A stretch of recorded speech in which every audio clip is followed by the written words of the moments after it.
الله وبركاته.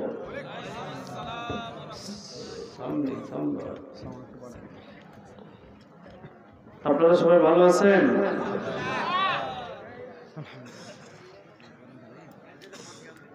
আলহামদুলিল্লাহ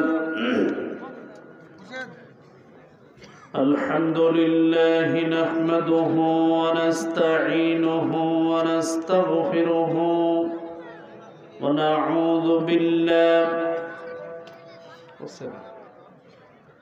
নাউযু বিল্লাহি মিন শুরুরি আনফুসিনা ওয়া মিন সাইয়্যাতি আ'মালিনা।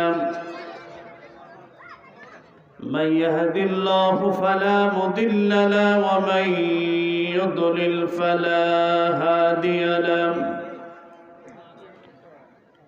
ونشهد أن لا إله إلا الله وحده لا شريك له ونشهد أن سيدنا وحبيبنا ومولانا محمدا عبده ورسوله الذي أرسله بالحق بشيرا ونذيرا وداعيا إلى الله بإذنه وسراجا منيرا. فقد قال الله تعالى في كلامه المجيد وفرقانه الحميد: أعوذ بالله من الشيطان الرجيم. بسم الله الرحمن الرحيم. إن الله اشترى من المؤمنين أنفسهم وأموالهم بأن لهم الجنة يقاتلون في سبيل الله فيقتلون ويقتلون. وقال تعالى: إن الله وملائكته يصلون على النبي يا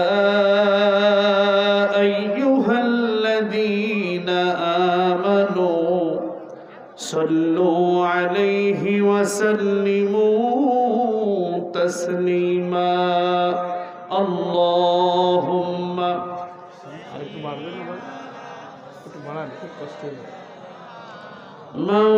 مولانا محمد وعلى آل سيدنا.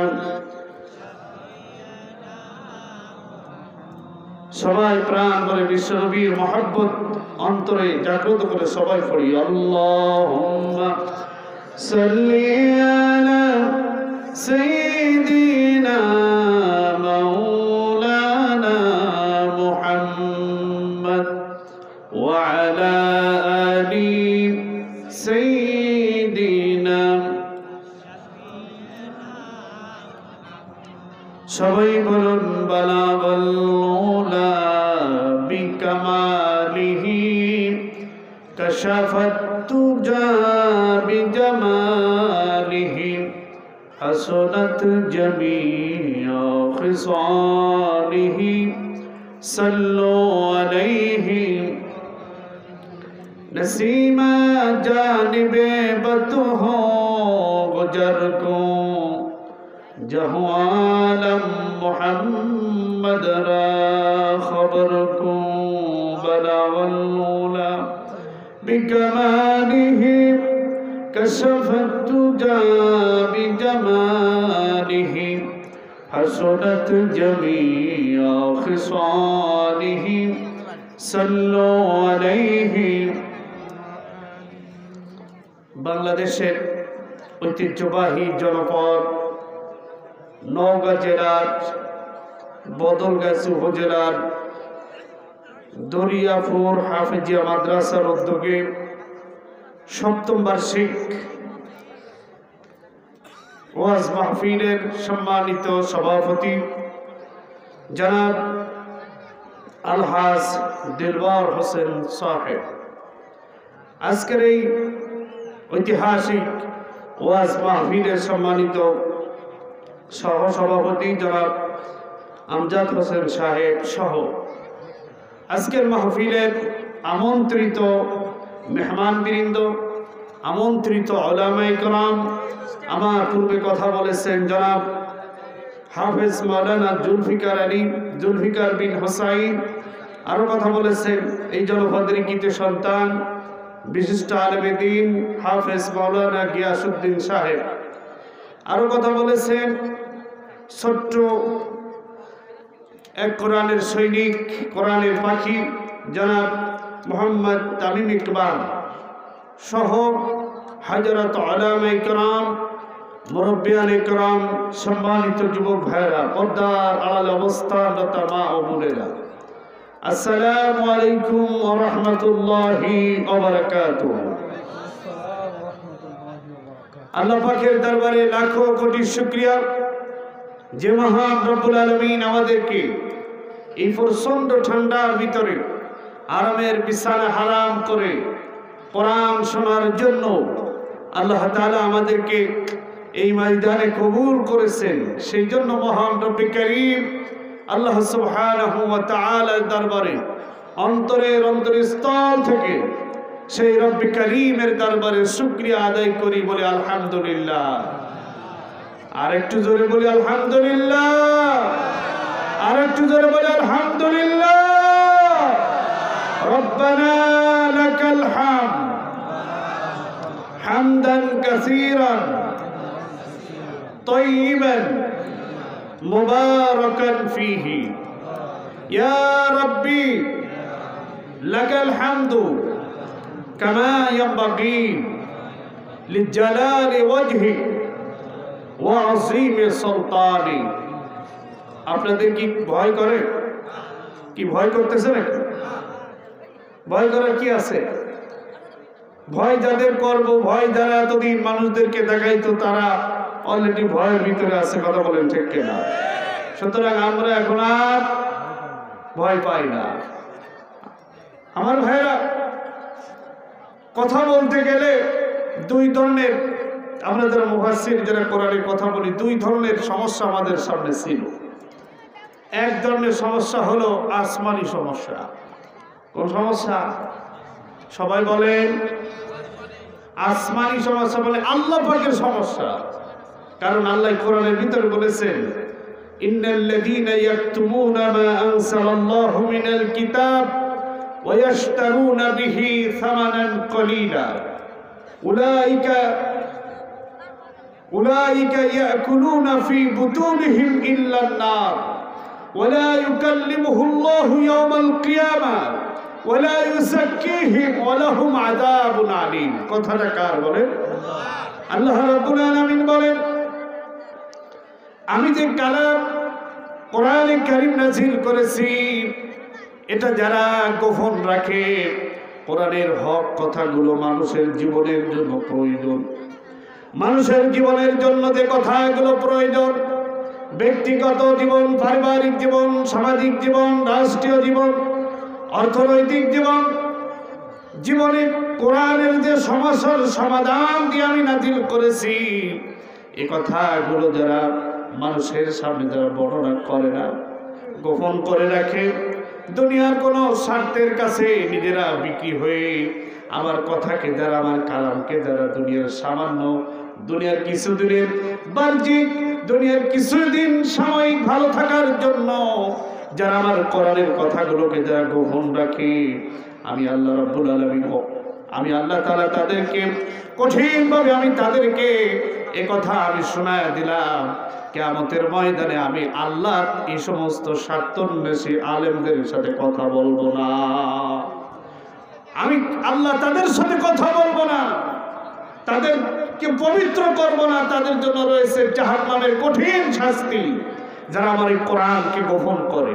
আমার ভাইরা, আমরা দুনিয়ার মানুষের কিছু সমস্যার কারণে হলো আমরা অনেকে কোরআনের হক কথা বলা থেকে বিরত থাকতো। কথা বলেন ঠিক কিনা? কোরআন যে উদ্দেশ্য নাজিল হয়েছে, এই কথাগুলো বলতে গেলে আরেকটা বাধা, এক আল্লাহর বাধা, আরেকটা বাধা হলো মানুষের। আরেকটা বাধা কাদের? সমকালীন রাষ্ট্র শক্তিদের বাধা। কোরআনে কারিমে আল্লাহ তাআলা বলেন, وَإِذَا تُتْلَى عَلَيْهِمْ آيَاتُنَا بَيِّنَاتٍ تَعْرِفُ فِي وُجُوهِ الَّذِينَ كَفَرُوا الْمُنكَرَ يَكَادُونَ يَسْطُونَ بِالَّذِينَ يَتْلُونَ عَلَيْهِمْ آيَاتِنَا। আল্লাহ তাআলা বলেন, আমি যে কোরআনে কারীম নাযিল করেছি, ও নবী, এই কোরআনে কারীম যখন তুমি কোনো মহাসত্য স্বীকারকারীদের সামনে যখন তুমি তেলাওয়াত করবে, তুমি তাদের দিকে লক্ষ্য করবে, যখন তুমি কোরআনের হক কথাটা তুমি তাদের সামনে বর্ণনা করে করে শোনাবে, ও নবী, তারিফু ফি উজুহিল্লাযীনা কাফারুল মুনকার, যারা কাফের, যারা আমার বিধান অস্বীকারী, তাদের চেহারার দিকে একটা নজর দিয়ে তাকায় দেখবে, তাদের চেহারাগুলো মলিন হয়ে যায়, চেহারাগুলো কালো হয়ে যায়, গুসায় ফেটে ফোটে থাকে।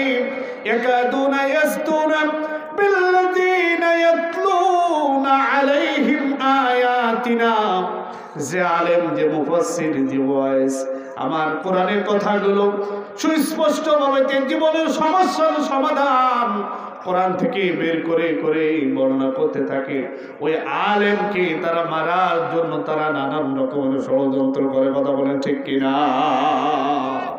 কোরআনের কথা যেখানে বলা হয়, ওটাকেই তারা মনে করে ওদের বিরুদ্ধে চক্রান্ত হচ্ছে, ওদের বিরুদ্ধে ওখানে ওদের মসনদ থেকে তাদেরকে সরানোর জন্য পরিকল্পনা হচ্ছে, এটা তারা মনে করে। কথা বলেন ঠিক কিনা?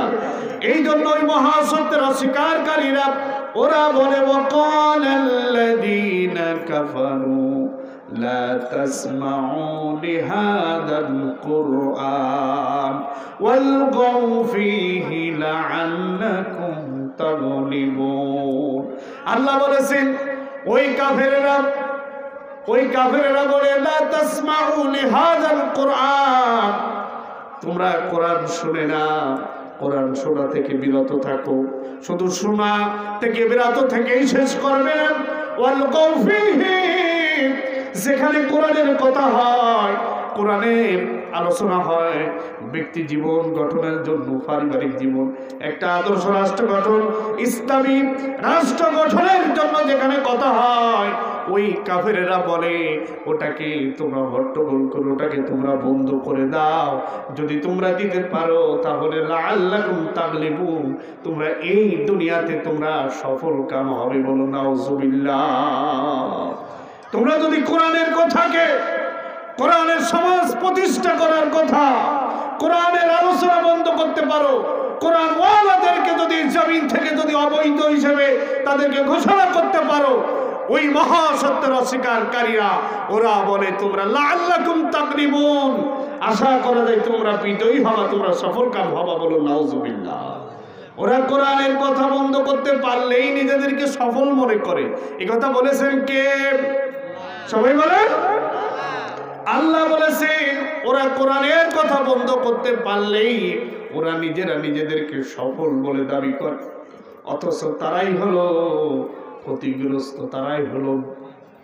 তারাই হলো আল্লাহর দৃষ্টিতে সবচেয়ে অপরাধী, যারা আমার এই কোরআনের কথাকে বন্ধ করে, কোরআনের সমাজ প্রতিষ্ঠার আন্দোলনকে যারা পৃথিবী থেকে ব্যাঘাত সৃষ্টি করতে চায়, এরাই হলো আল্লাহর কাছে সবচেয়ে অপরাধী। কথা বলে ঠিক কিনা?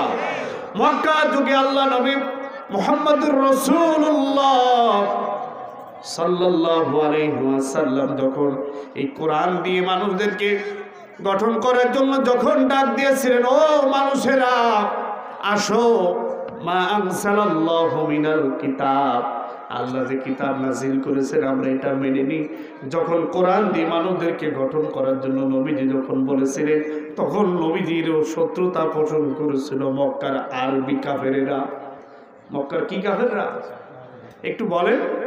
আরবি কাফেররা, আরবীয় কাফেররা এখন আর আরবি কাফের না, এখন হলো বাংলা কাফের। কথা বলেন ঠিক কিনা? আল্লাহ নবী মুহাম্মদ রাসূলুল্লাহর পরে কোরআন নাযিল হয়েছিল কোন ভাষায় বলেন একটু? আরবি ভাষায়। ওরা আরবি ভাষায় কোরআন যখন নাযিল হয়েছিল সাথে সাথে কোরআনের বাধা সাথে সাথে তারা দিয়েছিল। কথা বলেন ঠিক কিনা? এই জন্য আজকে যদি সারা রাত যদি এই এলাকায় যদি কোরআনের কারিম তেলাওয়াত করা হয়, এই বদলগাছি সহ গোটা বাংলার আনাচে কানাচে কোরআনের তেলাওয়াত যদি চালানো হয়, কোনো কোরআন বিরোধী শক্তি কেউ এটার প্রতিবাদ করবে না। আরও তারা হাফেজ সাহেবকে এসে হাফেজ সাহেবকে বলবে, হুজুর এই যে লং 50 টাকা 100 টাকায় এটা একটু মিশ্রি কিনে খেয়ে অন্য একটু খাবার সামগ্রী খেয়ে। কথা বলে ঠিক কিনা? কারণ তারা বোঝে না কি বলে। যখন এই কোরআনের কথাগুলো, যে কথাগুলো রাতভর তেলাওয়াত করা হলো, ওই কথাগুলো যখন বাংলায় অনুবাদ করা হলো, তর্জমা করা হলো, ব্যাখ্যা করা হলো, সাথে সাথে তারা বলে হুজুর এটা বন্ধ করেন, ওটা রাজনীতি হচ্ছে। কথা বলে ঠিক কিনা? এই জন্য এরা হলো বাংলা কাফের। কি কাফের? এই কোরআনে কারিমে আল্লাহ রাব্বুল আলামিন আবু জেহেলের নাম নিয়েছেন 28 জায়গায়। কত জায়গায়? 28 জায়গায় আবু জেহেলের নাম নিয়েছেন। একটা বারের জন্য আবু জেহেলের নাম নেন নাই, আবু জেহেলের স্বভাব বর্ণনা করেছেন, আবু জেহেলের কাজ বর্ণনা করেছেন, আবু জেহেল যা করেছিল সেই কথাগুলো আল্লাহ জানিয়েছেন। একটা বারের জন্য আবু জেহেলের নামটা আল্লাহ উল্লেখ করেন নাই, কারণ আল্লাহ ভালো করে জানে এ আবু জেহেল শেষ আবু জেহেল নয়। কারণ আবু জেহেল চলে যাবে, কিন্তু আবু জেহেলের আদর্শ লালনকারী কিছু মানুষ পৃথিবীতে থাকবে। কথা বলেন ঠিক কিনা? একবারের জন্য আবু জেহেলের নাম নেন নাই, স্বভাব বর্ণনা করেছেন। একবার আল্লাহ তাআলা আবু লাহাবের নাম নিয়েছেন। আবু লাহাবের নাম নিয়ে আল্লাহ তাআলা একবারই শেষ করে দিয়েছেন। ওটা আবু লাহাবের জন্য খাস ছিল, কারণ আল্লাহ ভালো করে জানতেন এটা আবু লাহাব যা করেছিল, নবীর সাথে দুশমনি করেছিল, নবীর দুশমনির কারণে আল্লাহ তাআলা আবু লাহাবকে তার শাস্তি প্রদান করে দুনিয়াবাসীকে দেখা দিয়েছিল। আল্লাহ দেখা দিয়েছিল আমার নবীর সাথে বিদ্বেষ পোষণ করে, আমার নবীর সাথে বিদ্রোহ করে, নবীর গায়ে পাথর মেরে ইজ্জতের সাথে সম্মানের সাথে কেউ এই দুনিয়া থেকে বিদায় হতে পারে না। কথা বলে ঠিক কিনা? এই জন্য আল্লাহ রাব্বুল আলামিন আবু তালিবের নাম নেন নাই, আবু জেহেলের নাম নেন নাই, এদের স্বভাবগুলো বর্ণনা করেছে। আল্লাহ রাব্বুল আলামিন আবু লাহাবের স্বভাব একবার নিয়ে জানিয়ে দিয়েছেন, যে হাত দিয়ে আমার নবীর গায়ে পাথর নিক্ষেপ করেছিল, ওই হাত আল্লাহ তাআলা ধ্বংস কামনা করেছেন, দুনিয়া থেকে ধ্বংস করে গোটা দুনিয়ার মানুষদেরকে দেখায় দিয়েছেন। কথা বলে ঠিক কিনা? আজও যারা ওই হাত দিয়ে যারা আমার কোরআনের বিরুদ্ধে, কোরআনওয়ালাদের বিরুদ্ধে যারা ষড়যন্ত্র করে, কোরআনওয়ালাদের বিরুদ্ধে যারা প্রতিবাদ করে, কোরআনওয়ালাদেরকে যারা পৃথিবী থেকে বিদায় করে দেওয়ার জন্য যারা নানান রকমের ষড়যন্ত্রের জাল যারা বলতে থাকে, আল্লাহ রাব্বুল আলামিন তাদেরকেও একই কায়দায় আল্লাহ তাআলা শাস্তি প্রদান করবেন। কথা বলে ঠিক কিনা? কোরআনে কারিমে আল্লাহ তার রাসূলকে জানিয়েছেন, ওয়ালা তাহসাবান্নাল্লাহু গাফিলান আম্মা ইয়ামালুজ যালিমুন। হে নবী, তুমি তোমার রব আল্লাহকে জালিমদের ব্যাপারে তুমি গাফেল মনে করো না। তারা জুলুম করতেছে, অত্যাচার করতেছে, নির্যাতন করতেছে, আলেম ওলামাদেরকে ফাঁসির মঞ্চে তোলাচ্ছে, দিনে দুপুরে গুলি করে হত্যা করতেছে, এরা কোরআনকে জমিন থেকে উৎখাতের ষড়যন্ত্র করতেছে। ও নবী, তুমি এ ব্যাপারে তোমার রব আল্লাহকে গাফেল মনে করো না, মনে করো না আল্লাহ কিছু দেখেন না, আল্লাহ সব দেখেন, সব শোনেন, সব উপলব্ধি করেন। কথা বলে ঠিক কিনা? আল্লাহ অত আপনার আমার মতো অত হট মেজাজি নয় যে সাথে সাথে প্রতিবাদ করবেন। কথা বলে ঠিক কিনা? আল্লাহ ধরে ধরে ধরে না, ধরলে আল্লাহ ছাড়ে না। আল্লাহ তাদেরকে ধরা দিয়েছিল, তারা পৃথিবী থেকে এমন ধরা, ইন্না বাতশা রাব্বিকা লাশাদীদ, আল্লাহর ধরা, আল্লাহর পাকড়াও বড়ই কঠিন। কথা বলে ঠিক কিনা? যাদেরকে আল্লাহ ধরা দিয়েছিল তারা টের পেয়েছিল ধরাটা কেমন। এই জন্য আগামীতে এই জনপদে যারা ক্ষমতার মস্তদে আসবে তারা ইতিপূর্বে শাসকদের কাছ থেকে তাদের শিক্ষা নিয়ে দরকার। কথা বলেন ঠিক কিনা? এই জমিনে অসংখ্য অগণিত কোরআনের কর্মীদেরকে অত্যাচার নির্যাতন করে পৃথিবী থেকে বিদায় করে দেওয়া হয়েছে। নিরপরাধ মানুষদেরকে অপরাধী সাজায়া অন্যায়ভাবে তাদেরকে হত্যা করা হয়েছে, ফাঁসির কাস্টে ঝুলানো হয়েছে। এই সোনার বাংলা গড়ার জন্য যারাই ছিল এই যুগের সোনার মানুষ, এই সোনার মানুষদেরকে তাদেরকে অপরাধী বানায়া তাদেরকে ফাঁসির কাস্টে ঝুলায় তাদেরকে হত্যা করা হয়েছে। কথা বলে ঠিক কিনা? এমন কোন জুলুম অত্যাচার নাই যারা এই জনপদে করে নাই। এমনিতেই আল্লাহর গজব, এমনিতেই আল্লাহর পক্ষ থেকে লানত গজব আসে নাই। কথা বলে ঠিক কিনা? হাজারো মায়েদের কান্না, হাজারো শিশুর কান্না, হাজারো বৃদ্ধার কান্না, হাজারো মজলুমের চোখের পানি আইনা ঘরের ওই ছোট্ট ঘরের ভিতরে যখন একান্ত ভাবে আল্লাহকে ডাক যায়, আল্লাহ কি ওই ডাকগুলো শোনে না? শোনে কিনা? যখন আল্লাহকে ডাক দেয়, রব্বানা রব্বানা আখরিজনা মিন হাদিহিল ক্বরিয়াতিজ যালিমি আহলুহা ওয়াজআল লানা মিন লাদুনকা ওয়ালিয়্যা ওয়াজআল লানা মিন লাদুনকা নাসীরা। যখন ডাক দেয় রব্বুল আলামিন এই জালিমের জুলুম থেকে, জনপদ থেকে আমাদেরকে তুমি বের করে নাও, আর পারি না আল্লাহ, আর পারি না এই জুলুম সহ্য করতে। যখন নারীরা, পুরুষরা, দুর্বলেরা, অসহায়রা গভীর রাত্রে যখন আল্লাহর কাছে যখন ডাক দেয়, আল্লাহ রাব্বুল আলামিন আরশে মহল্লা পর্যন্ত সেই ডাক পৌঁছায় যায়। কথা বলেন ঠিক কিনা? সেই ডাক আল্লাহর কাছে পৌঁছায় দেয়। জালিমদের মসনদ এমনিতেই যায় না। যুগে যুগে কোরআনের ফাঁকি, কোরআনের ধারক বাহকদের অত্যাচার নির্যাতন পৃথিবীতে যতই হয়েছে, আল্লাহ ওই জনপদে ততই তার নুসরাত, তার সাহায্য ততই নিকটবর্তী করে দিয়েছেন। কথা বলে ঠিক কিনা? আজও তার সাক্ষী পৃথিবীতে অক্ষত। যুগে যুগে যারাই দ্বীনের সাথে, ইসলামের সাথে, কোরআন ওয়ালাদের সাথে যারা চক্রান্ত করেছে তারা পৃথিবী থেকে লানতের সাথে, জিল্লতির সাথে পৃথিবী থেকে তারা বিদায় হয়েছে। কথা বলেন ঠিক কিনা? যারা চেয়েছিল কোরআন থাকবে না, যারা চেয়েছিল ইসলাম থাকবে না, আল্লাহর প্রেরিত নবী রাসূলগণ থাকবে না, আল্লাহর সত্যিকারী সেই নবী রাসূল ছিল, সেই ইসলাম ছিল, সেই দ্বীন ছিল, শুধুমাত্র ছিল না সেই সমকালীন সেই রাষ্ট্র শক্তিগুলো। কথা বলেন ঠিক কিনা? নমরুদ চেয়েছিল ইব্রাহিমকে দুনিয়া থেকে বিদায় করে দিতে, আল্লাহ সেই ইব্রাহিমকে পৃথিবী থেকে সম্মান এবং মর্যাদার সাথে হযরত ইব্রাহিমকে আল্লাহ তাআলা বিচরণ করিয়েছেন। কথা বলেন ঠিক কিনা?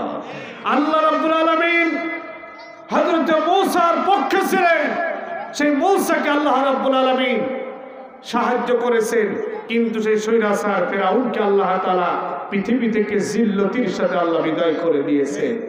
আল্লাহ রাব্বুল আলামিন চেয়েছিলেন আমার নবী মুহাম্মদ রাসূলুল্লাহ পৃথিবীতে টিকে থাকুক।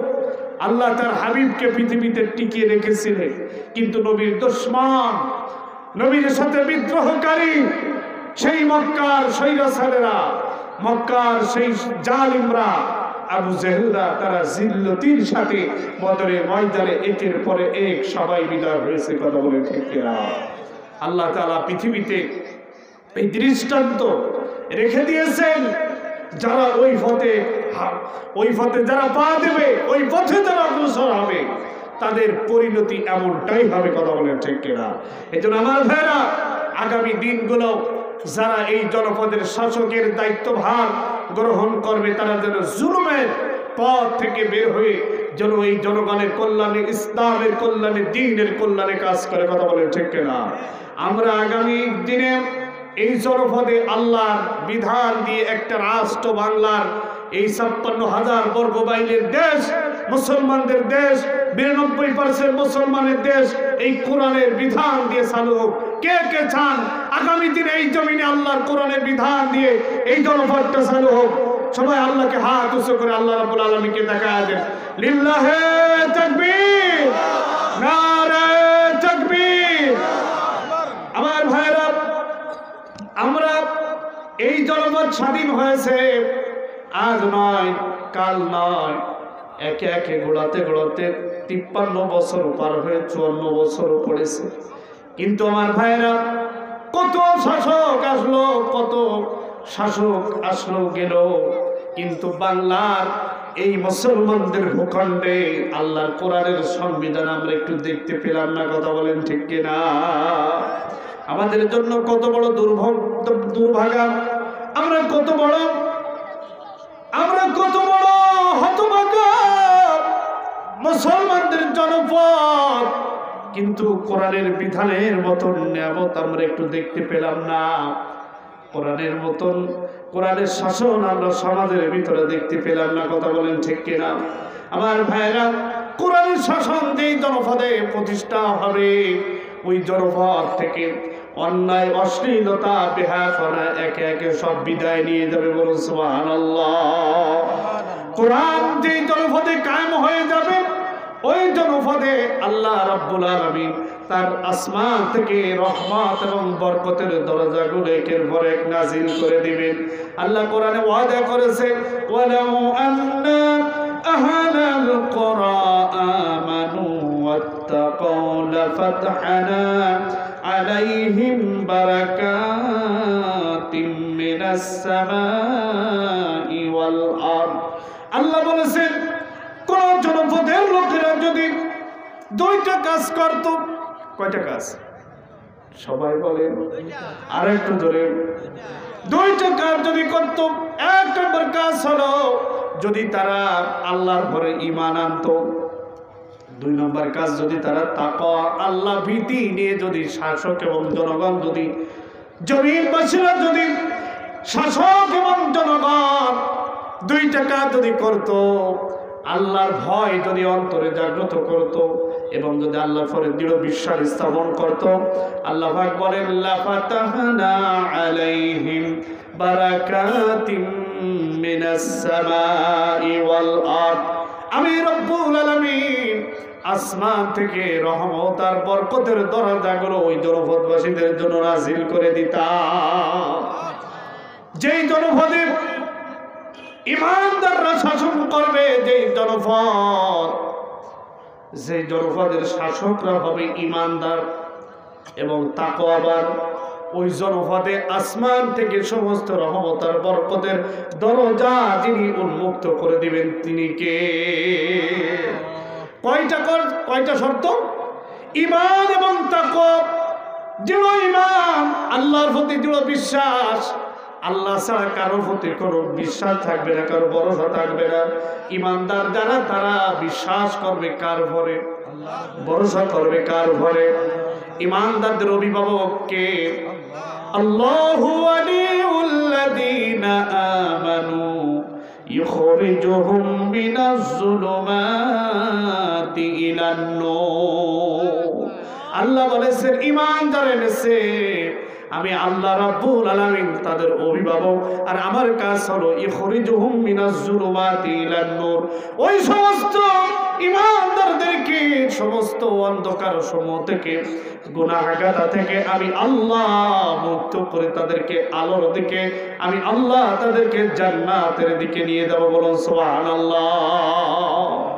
আমার ভাইরা, আরেকটা কাজ হলো তাকওয়া। ঈমান এবং তাকওয়ার ভিত্তিতে যে জনপদ শাসন হবে, জনগণ এবং শাসকরা 2টা কাজ করতে পারবে, ওই জনপদে আল্লাহ আসমান থেকে অসংখ্য রহমত বর্ষণ করবেন। জমিনের তলদেশে যত সমস্ত নিয়ামত আছে না কেন, আল্লাহ রাব্বুল আলামিন নিয়ামত রাজি, একের পরে এক সব নিয়ামত রাজিগুলো আল্লাহ দান করে দিবে। জমিনের তলদেশে অসংখ্য নিয়ামত আছে না? কি আছে? খনিজ সম্পদ আছে, তেল আছে, স্বর্ণ আছে, রৌপ্য আছে, গ্যাস আছে, আছে কিনা? আল্লাহ বলেন যে এই জনপদে এই আমার উপরে যারা তাকওয়া এবং আমার উপরে যারা দৃঢ় বিশ্বাস করে চলবে, আমি রব্বুল আলামিন ওই জনপদে এই নিয়ামতগুলো অজর ধরে দান করব। আপনারা কি চান না এমন একটা সমাজ এই জমিনে কায়েম হোক, যে এই জনপদে আল্লাহর বিধান কায়েম হবে এবং আল্লাহর রহমতের দরজাগুলো আল্লাহ উন্মুক্ত করে দিবেন, আল্লাহ তাআলা অজর দ্বারা বর্ষণ করবেন, জমিনের তলদেশ দ্বারা আল্লাহ রাব্বুল আলামিন রহমত এবং বরকত সব দান করে দিবেন।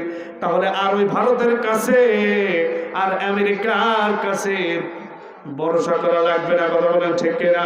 ওদের কৃষ্টি কালচার, ওদের আদর্শ, ওদের পালনমত পথ, ওদের সংস্কৃতি আর এই বাংলার জমিনে লাগবে না। আমরা নিজেরা স্বয়ং সম্পূর্ণ হব যখন আমাদের সংবিধান হবে কোরআন। এ কথা ওয়াদা করেছেন কে? এ কথার ওয়াদাকারী কে? এই ওয়াদা যদি বাস্তবায়ন করতে পারে জমিনবাসী, আল্লাহ রাব্বুল আলামিন বলেন এটা আমি অবশ্যই দান করব, নাজিল করব। সুবহানাল্লাহ। আল্লাহ বলেছেন আমি যদি কাউকে কোনো জনপদের মালিক বানাই, জনপদে যদি আমি কাউকে ক্ষমতার ওয়াসনাত দিই, তাহলে তারা 4টা কাজ করবে। ইমানদাররা যদি কোনো জনপদের ক্ষমতায় যায়, ইমানদাররা 4টা কাজ করবে। আল্লাযীনা ইম্মাক্কান্নাহুম ফিল আরদি আকামুস সালাহ ওয়া আতাউস যাকাতা ওয়া আমারু বিল মা'রুফি ওয়া নাহাউ আনিল মুনকার ওয়ালিল্লাহি আকিবাতুল উমুর। আল্লাহ বলে আমি যদি কোনো জনপদে কোন ইমানদারদেরকে ক্ষমতার মসনদ দেই, তাহলে ইমানদাররা 4টা কাজ করবে। কয়টা কাজ? ইমানদাররা কয়টা কাজ করবে? 1 নম্বর কাজ হলো তারা ক্ষমতায় যাওয়ার সাথে সাথে তারা নামাজ কায়েম করবে সমাজের ভিতরে। নামাজ কার বিধান? সবাই বলে নামাজ পড়া ফরজ না ওয়াজিব? নামাজ পড়া ফরজ, নামাজ তরক করা কুফরি। এই নামাজ আজকে সমাজে অসংখ্য মানুষ আছে যাদের ঘরে নামাজ ফরজ কিন্তু নামাজ পড়ে না। নামাজ যখন সমাজের মানুষগুলো যখন যার ঘরে নামাজ ফরজ, সব মানুষেরা যখন নামাজ পড়বে, তখন সমাজ থেকে ফিতনা ফাসাদ অশ্লীলতা এমনিতেই বন্ধ হয়ে যাবে। ইন্নাস সালাতা তানহা আনিল ফাহশাই ওয়াল মুনকার ওয়া যাকাত। নিশ্চয় নামাজ, নিশ্চয় সালাত মানুষকে যাবতীয় ফাহেসা, অনর্থক, বেহুদা কাজকর্ম থেকে দূরে রাখে। যে নামাজ পড়ে সে চুরি করতে পারে না, যে নামাজি সে জেনা করতে পারে না, যে নামাজি সে অন্যের অধিকার নষ্ট করতে পারে না, চাঁদাবাজি করতে পারে না, দুর্নীতি করতে পারে না, ঘুষ খেতে পারে না। আল্লাহর ভয় যদি তার ভিতরে থাকে, সে যদি সত্যিকারী নামাজি হয়, তাহলে সমাজ থেকে একে একে নামাজের বিধান যখন কায়েম হয়ে যাবে, নামাজ যখন কায়েম হয়ে যাবে, এমনিতেই সমাজের মানুষ, অসৎ মানুষগুলো এমনিতেই ভালো হয়ে যাবে। আল্লাহ বলেছেন যখন কোন ইমানদাররা ক্ষমতায় যায়, তারা 4টা কাজ করবে। 2 নম্বরের কাজ হলো ওয়াতাউস যাকাত, যাকাত ভিত্তিক অর্থনীতি তারা চালু করবে। যাকাত ভিত্তিক অর্থনীতি। আজকে আমাদের সমাজে সুদ একেবারে রন্ধে রন্ধে পৌঁছে গেছে, গেছে কিনা? সুদ ভিত্তিক একটা সমাজ ব্যবস্থা চালু আছে, কিন্তু যে জনপদে কোরআনের বিধান কায়েম হয়ে যাবে, ওই জনপদে যাকাত ভিত্তিক অর্থনীতি চালু হয়ে যাবে। মানুষগুলো সুদের মতন এই মহা ভয়াবহ পাপ থেকে মুক্ত হবে এবং সমাজের মানুষগুলো ধনীর সম্পদ যা আছে পঞ্জীভূত হয়, আর দরিদ্র মানুষগুলো না খেয়ে মরে। কথা বলে ঠিক কিনা? এই জন্য এমনটা হবে না, ধনীর সম্পদ থেকে আদায় করে গরিব মানুষের মাঝে রাষ্ট্র বন্টন করবে, এমন একটা সমাজ হবে যে সমাজের ভিতরে বৈষম্য থাকবে না, একেবারেও ফকির কেউ থাকবে না, আর ধনী যারা থাকবে তারা তাদের যাকাত দিয়ে তারা গরিবরা চলবে। এমন একটা থাকবে যে ভিক্ষা করার মতন কোনো মানুষ সমাজের ভিতরে পাওয়া যাবে না। বলুন না সুবহানাল্লাহ। 3 নম্বরের কাজ তারা করবে ওয়া আমারু বিল মা'রুফ। সমাজের ভিতরে তারা মানুষদেরকে ন্যায়ের প্রতি আহ্বান করবে। ও মানুষেরা, আসো এই কাজগুলো করো, ন্যায় কাজগুলো করো। ওয়ানহাউ আনিল মুনকার, খারাপ কাজ থেকে মানুষদেরকে বাধা দেওয়া হবে। যেই রাস্তা খারাপ রাস্তা, ওই রাস্তায় মানুষদেরকে চলতে দেওয়া হবে না। ওই সমাজের ভিতরে কোনো পতিতালয় থাকবে না, ওই সমাজে কোনো সিনেমার হল থাকবে না, ওই সমাজে অশ্লীলতা বিহারপানা হয় এই ধরনের কোনো রিসোর্ট থাকবে না। সমাজের ভিতরে অশ্লীলতা মুক্ত একটা সমাজ কায়েম হয়ে যাবে। বলুন সুবহানাল্লাহ। ইমানদাররা যখন কোন জনপদে ক্ষমতায় যায়, এই 4টা কাজ ইমানদাররা করবে, এই কথা আল্লাহ রাব্বুল আলামিন কোরআনে ওয়াদা করেছেন। আর যে জনপদের ভিতরে কোন ফাসিক ব্যক্তি যখন কোন ক্ষমতার মস্তরে বসে যায়, কোন জনপদে যখন বসে, তারা 2টা কাজ করে। কোন ফাসিক, আল্লাহ দ্রোহী শক্তি, কোন তাগুত যদি ক্ষমতার মস্তরে বসে, তাহলে যে 2টা কাজ করে। কয়টা কাজ? আল্লাহ রাব্বুল আলামিন সূরা নামলের ভিতরে বলেন, ইন্নাল মুলুকা ইযা দাখানু ক্বরিয়াতান আফসাদুহা ওয়া জাআলু আইজ্জাতাল আহলিহা। ওরা যদি কোনো জনপদের ক্ষমতার শাসনভার ওদের হাতে যায়, কোনো ফাসিকের হাতে, কোনো আল্লাহদ্রোহী ব্যক্তির হাতে যখন জনপদের ক্ষমতার দায়িত্ব যাবে, তারা সমাজের প্রতিষ্ঠিত সমাজ ব্যবস্থাকে তারা ছিন্ন ভিন্ন করে দেবে। সমাজের প্রত্যেক স্তরে তারা ফিতনা এবং ফাসাদ দিয়ে তারা সমাজটাকে একেবারে তারা শেষ করে দিবে। আর সমাজের সম্মানিত মানুষদেরকে তারা অপমান অপদস্থ করবে। সমাজের সম্মানিত মর্যাদাশীল মানব যারা, এদেরকে তারা অপমান অপদস্থ করবে। আল্লাহ পাক বলেছেন, কথা বলেন ঠিক কিনা? আমার ভাইয়েরা, বিগত দিনে যারা এই জনপদে 16টা বছর যারা বাংলার মানুষের ঘাড়ের পরে চেপে বসেছিল যে শাসকরা, এই 2টা কাজ সমাজে হয়েছিল কি হয় না? হয়েছিল কিনা? সমাজের সম্মানিত মানুষ যারা, তাদেরকে অপমান অপদস্থ করা হয়েছিল। বিশ্ববরেণ্য মুফাসসির, এই কোরআনের পাখি নামে খ্যাত, ছিলেন না আপনারা সবাই? আল্লামা দিলওয়ার হোসেন সাঈদী 50টির অধিক বছর তিনি আল্লাহর কোরআনের কথা বলেছেন। গোটা বিশ্বের মানুষের কাছে, মুসলমানদের, বাংলা ভাষাভাষী মানুষের কাছে কোরআনের কথা বলেছেন। কি সম্মান, কি মর্যাদা, তার কি জনপ্রিয়তা! এই কারণে তাদের এই জনপ্রিয়তা, এটাই তাদের কাল হয়ে দাঁড়িয়েছে। তখন তারা মনে ভেবেছিল, এই ব্যক্তি যদি স্বাভাবিক থাকে, আমার ক্ষমতা তো তারা এই ব্যক্তির হাত ধরে বা এদের হাত ধরে আমাদের ক্ষমতা থেকে বিদায় নিতে হবে। এই জন্য তারা ওই সমস্ত মানুষদেরকে অপবাদ দিয়ে তাদেরকে অন্যায়ভাবে তাদেরকে জেলখানায় বন্দী করেছিল। কথা বলে ঠিক কিনা? 1 লক্ষ মা বোনের ইজ্জত নষ্ট করেছে বলে আল্লামা কোরআনের পাখি আল্লামা দেওয়ার হোসেন সাঈদী রহমাতুল্লাহ আলাইহির নামে অপবাদ দেওয়া হয়েছিল। 1 লক্ষ মায়ের ইজ্জত নষ্ট করেছে, এই অপবাদ দেওয়া হয়েছিল। নাউজুবিল্লাহ। মানুষ হত্যাকারী, লুণ্ঠনকারী, এভাবে করে করে মানুষের জায়গা জমি দখলকারী, এমন যুগের জঘন্যতম অপবাদ তাদের বিরুদ্ধে দেওয়া হয়েছিল। শুধু তাই নয়, তাদেরকে বছরের পরে বছর কত মানবতার জীবনযাপন করে শেষ পর্যন্ত দেখলো এই বান্দা তো মারতে পারলাম না। পার্শ্ববর্তী রাষ্ট্র, ওই রাষ্ট্রের প্রেসক্রিপশন অনুযায়ী সুকৌশলে ওই আল্লাহর বান্দাকে জেলখানার ভিতরে হত্যা করা হলো। কথা বলেন ঠিক কিনা? এই জাতি আজও জানতে পারেনি কিভাবে আমাদের প্রিয় আল্লামার মৃত্যুটা স্বাভাবিক হয়েছিল না অস্বাভাবিক হয়েছিল। সুতরাং এর একটা সুষ্ঠু তদন্ত করে এই জাতির কাছে এটা খোলাসা করা দরকার। কথা বলে ঠিক না? কারণ মানুষগুলো তাদের কলিজার চেয়েও বেশি ওই মানুষটাকে ভালোবাসে। সেই মানুষটাকে এমন ভাবেতে তাকে কষ্ট দেওয়া হলো, এমন ভাবেতে তাকে অত্যাচার করা হলো। সেই মানুষটা আরো কত বড় কঠিন ঘটনা, যেদিন তাকে কারাগার থেকে যেদিন তাকে তার ওই যে সেলে যেখানে সে ছিল, জেলখানার ভিতর ওখান থেকে যেদিন তাকে হাসপাতালে নেওয়া হলো, তাকে বের করার পরের দিনে তার রুমটাকে একেবারে পরিষ্কার পরিচ্ছন্ন করে একেবারে যা ছিল সব আলাদা জায়গায় ডাস্টবিনে রাখা হলো, আলাদা জায়গায় রেখে দেওয়া হলো ব্যবহৃত জিনিসগুলো।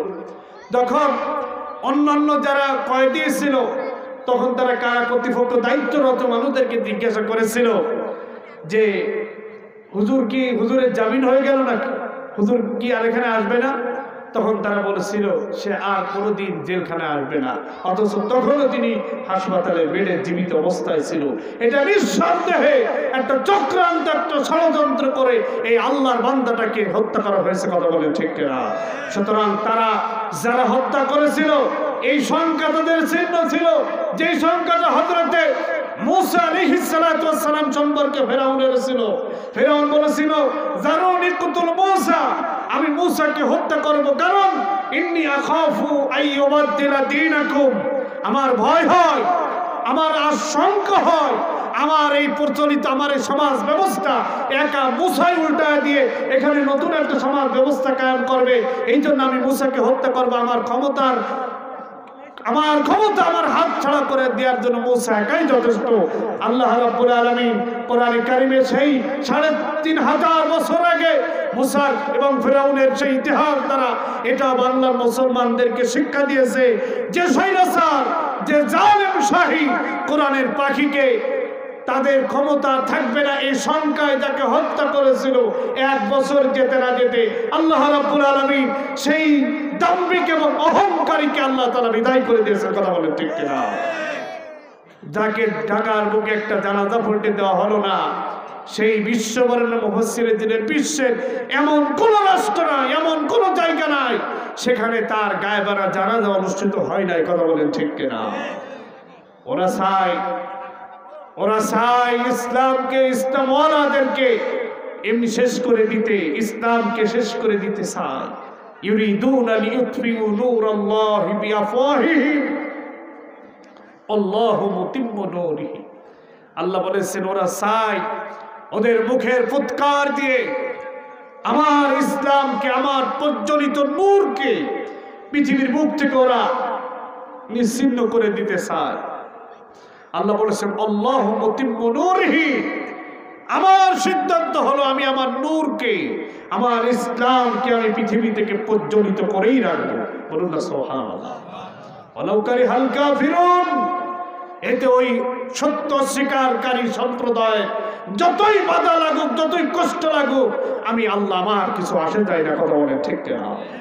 আমার ভাইরা, যে কথা বলতেছিলাম, যেই জনপদে কোন আল্লাহদ্রোহী শক্তি যখন ক্ষমতার মস্তদে বসে যায় তারা কাজ করে কয়টা? মনে রাখবেন তো কথাগুলো। ইমানদাররা ক্ষমতায় গেলে কাজ করবে কয়টা?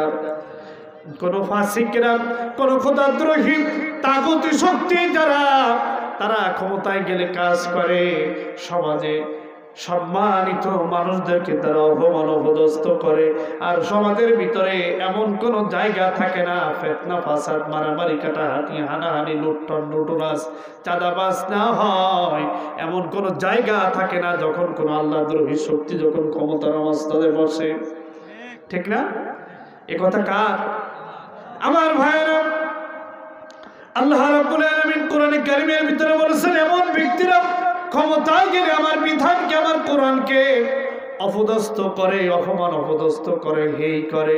আমার এই কোরআনকে যারা হেই করবে, অপদস্থ অপমান করবে, আল্লাহ রাব্বুল আলামিন কোরআনের সূরা আরাফের 40 নম্বর আয়াতে বলেন ইন্নাল্লাযীনা কাযযাবু বিআয়াতিনা ওয়াস্তাকবারু আনহা لا تفتح لهم أبواب السماء ولا يدخلون الجنة حتى يلج الجمل في سم الخياط।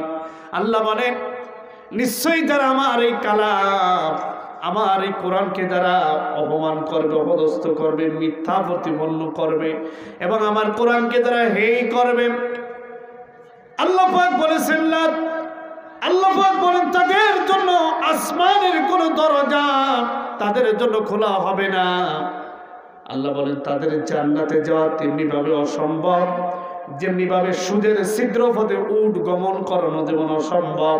আল্লাহ বলেন আমার দ্বীনকে নিয়ে, আমার কোরআনকে নিয়ে, আমার ইসলামকে নিয়ে যারা মিথ্যা প্রতিপন্ন করবে, আমার কোরআনকে যারা হেয় করবে, তাদের জান্নাতে যাওয়া তেমনি অসম্ভব হবে যেমন সুদের ছিদ্র পথে উট গমন করানো যেমন অসম্ভব, তাদের জান্নাতে যাওয়া তেমনি অসম্ভব। সুদের ছিদ্র পথে উট, সুই ছিলেন তো, সুই কাজ কি? কাঁথা সেলাই করে না? ওই সুইদের ছিদ্র, এই ছিদ্রটা কত বড়? সুদ হাতে ঢুকানো কষ্টকর। এই সুদের ছিদ্র পথে একটা উট কি ঢুকানো যায়? আপনারা কি বলেন, যাই? আল্লাহর রহমতটা তো তিনি যা খুশি করতে পারেন।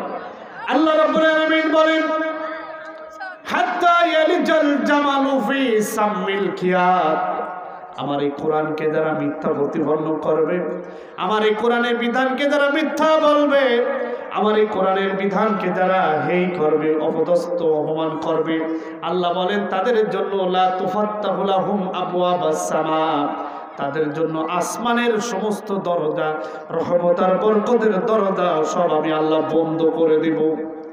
নাউজুবিল্লাহ বলবেন। এর পূর্বে রাতে বলেছিলাম যে জনপদে আল্লাহর বিধান দিয়ে জনপদ চলবে, ওই জনপদের রহমতের সমস্ত দরজাগুলো খুলে দিবে। আর যে জনপদের শাসকরা এই কোরআনকে যারা অপদস্থ করবে, অপমান করবে, ওই জনপদে আমি আল্লাহ রাব্বুল আলামিন সমস্ত রহমত আর বরকতের দরজা সব বন্ধ করে দেব। শুধু তাই নয়, ওই জনপদবাসী, ওই শাসকদের জান্নাতে যাওয়া তেমনি অসম্ভব যেমন সুয়ের ছিদ্র পথে উট গমন করানো যেমন অসম্ভব, আমার জান্নাতে প্রবেশ করানো তেমনি তাদের অসম্ভব। আল্লাহ কোরআনে অন্য জায়গায় বলেন ইন্নাল্লাযীনা কাফারু, নিশ্চয়ই যারা আমার এই কালামকে যারা অস্বীকার করবে, আমার কোরআনকে যারা অস্বীকার করবে, আল্লাহ তাআলা বলেন তাদের জন্য সাওফা নুসলিহিম নার, আমি অতি শীঘ্রই তাদের জন্য জাহান্নামের কঠিন শাস্তি তাদেরকে আমি নিক্ষেপ করব। এমন জাহান্নাম আমি তাদেরকে নিক্ষেপ করব যে জাহান্নামে কুল্লামা নাদিজাত জুলুদুহুম বাদদালনাহুম জুলুদান গায়রাহা লিয়াযুকুল আযাব। আল্লাহ বলেন এমন জাহান্নামে আমি তাদেরকে নিক্ষেপ করব যারা আমার এই কোরআনকে, ইন্নাল্লাযীনা কাফারু বিআয়াতিনা, আমার এই কালামকে যারা মিথ্যা প্রতিপন্ন করবে, সাওফা নুসলিহিম নার, অতি শীঘ্রই আমি আল্লাহ রাব্বুল আলামিন তাদেরকে ওই জাহান্নামে আমি নিক্ষেপ করব, যে জাহান্নামে নিক্ষেপ করার সাথে সাথে তাদের দেহের যে চামড়া যা কিছু আছে না কেন মুহূর্তের ভিতরে সব শেষ হয়ে যাবে। আবার নতুন করে তাদের দেহে সুন্দর করে চামড়া পরিধান করা দেওয়া হবে, এই কারণে যাতে জাহান্নামের আগুনের শাস্তি তারা ভালোভাবে উপলব্ধি করতে পারে। জাহান্নামের আগুনের শাস্তি উপলব্ধি করা মানুষের পক্ষে কি সম্ভব? কথা বলেন। এই জাহান্নামে তোমার এত কঠিন হবে, জাহান্নামের সর্বনিম্ন যে শাস্তি, এই শাস্তিটা হবে আদম থেকে বিশ্বনবী হতে কিয়ামত পর্যন্ত যত মানুষ পৃথিবীতে এসেছে সব মানুষের ভিতরে কম শাস্তি হবে নবীজির চাচা আবু তালিবের। নবীর আপন চাচা আবু তালিবের সবচেয়ে কম শাস্তি হবে। আবু তালিবের শাস্তির ধরনটা হবে, আবু তালিবের পায়ের তলদেশে 2 গজ জুতা পরিধান করা দেওয়া হবে। পরিধান করা দেওয়ার সাথে সাথে আবু তালিবকে জিজ্ঞেস করা হবে, ও আবু তালিব তোমার কেমন মনে হচ্ছে?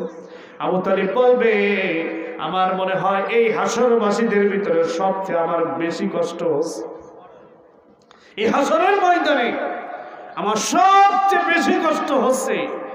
অথচ কষ্টের দিক থেকে আবু তালিবের কষ্টটা সবচেয়ে কম। তারপরও আবু তালিব বলবে আমার মনে হয় সবচেয়ে বেশি কষ্ট আমি লাভ করতেছি। বলুন নাউযুবিল্লাহ মিন যালিক। এজন্য ভাইরা আমার, আমাদের জীবনের কাজকর্ম, আমাদের জীবনের মুআমালা যদি আল্লাহর দিনের বিপরীত হয়ে যায়, তাহলে আমাদের জীবনের সমস্ত কর্মগুলো বৃথা হয়ে যাবে। আর বৃথা হয়ে যাওয়ার কারণে আমরা যদি আমাদের কর্মের কারণে যদি আমরা জাহান্নামী হয়ে যাই, আমরা যদি জাহান্নামী হয়ে যাই, তাহলে আমাদের জীবনে যা আমল করেছি না কেন সব বৃথা হয়ে যাবে এবং জাহান্নামের আগুনে চিরকাল আমাদেরকে জ্বলতে হবে। কথা বলেন ঠিক কিনা? এই জন্য আমার ভাইয়েরা, আল্লাহ রাব্বুল আলামিন কোরআনে কারীমের ভিতরে একজাক ক্ষতিগ্রস্ত মানুষের কথা বলেছেন। ওই ক্ষতিগ্রস্ত মানুষের দলে যেন আমরা না যাই। আল্লাহ ক্ষতিগ্রস্ত মানুষের কথা বলেছেন, তারা ওমাইয়াবতাগি গায়রাল ইসলাম দীনান ফালাই ইউকবালা মিনহু ওয়া হুয়া ফিল আখিরাতি মিনাল খাসিরিন। যারা আমার ইসলাম অনুযায়ী, যারা আমার ইসলাম অনুযায়ী, আমার বিধান অনুযায়ী জীবন যাপন না করে, অন্য সব আদর্শ, অন্য সমস্ত জীবন ব্যবস্থাকে যারা গ্রহণ করবে, আল্লাহ বলেছেন ফালাই ইউকবালা মিনহু, তাদের একটাও আমি আল্লাহ রাব্বুল আলামিন আমার কাছে গ্রহণযোগ্য হবে না। তারা হবে আখিরাতে ক্ষতিগ্রস্ত মানুষ। বলে নাউযুবিল্লাহ। ক্ষতিগ্রস্ত মানুষ কারা? যারা এই কোরআনকে জীবন ব্যবস্থা হিসেবে গ্রহণ না করে মানুষের তৈরি করা, মানুষের বানানো আইন কানুন, রীতি নীতি, আদর্শ যারা জীবনে গ্রহণ করে নিয়েছে, এরাই হবে কিয়ামতে ক্ষতিগ্রস্ত মানুষের কাতারে। কথা বলে ঠিক কিনা? এই জন্য আমার কাছে, আপনাদের কাছে ইসলামের মতন এক সুমহান আদর্শ আছে। এই সুমহান আদর্শের বাইরে যত আদর্শ, যত মতবাদ, যত ফিরকা আপনাকে আমাকে হাত চালি দিয়ে ডাকুক না কেন, কোনো আদর্শের দিকে মুসলমান পা দেবে না। কথা বলে ঠিক কিনা? কারণ সব হলো ইসলাম ব্যতীত যত আদর্শ, যত মতবাদ আছে না কেন পৃথিবীতে ছড়িয়ে ছিটিয়ে, সব হলো মানুষের তৈরি করা। আর মানুষের তৈরি করা বিধান যদি কেউ অনুসরণ করে, তাদের জীবন যাপন করে, আখিরাতে ফালা ইউকবালা মিনহু, একটা আইনও একটা মতবাদও আল্লাহ কিয়ামতে গ্রহণ করবে না। তারা হবে, সবাই যাবে জাহান্নামে। বলুন নাউযুবিল্লাহ। সারা জীবন নামাজ পড়লাম, রোজা রাখলাম, হজ করলাম, যাকাত দিলাম, ইসলামের বিধিবিধান মানলাম, কিন্তু জীবন বিধান হিসেবে মানুষের বানানো বিধানকে মানলাম। মানুষের জীবনের জীবন বিধান মানে জীবনে চলার রাস্তা, জীবনে চলার পথ, যেটা আদর্শ। আমাদের আদর্শের নাম কি? আমাদের আদর্শের নাম ইসলাম। আমাদের আদর্শের নাম কি? ইসলাম ছাড়া কোন আদর্শ যা আছে না কেন গ্রহণ করা যাবে না। আল্লাহ কিয়ামতের ময়দানে মানুষের আমলনামার দিকে যখন মানুষদের হাতে দিয়ে দিবেন, মানুষগুলো আমলনামা হাতে নিয়ে বলবে, আমলনামা হাতে পাওয়ার পরে দেখবে জীবনে যা করলাম সমস্ত আমলগুলো বরবাদ হয়ে গেছে। অকাদিমনা ইলা মা আমিলু মিন আমালিন ফাজআলনাহু হাবাআম মানসুরা।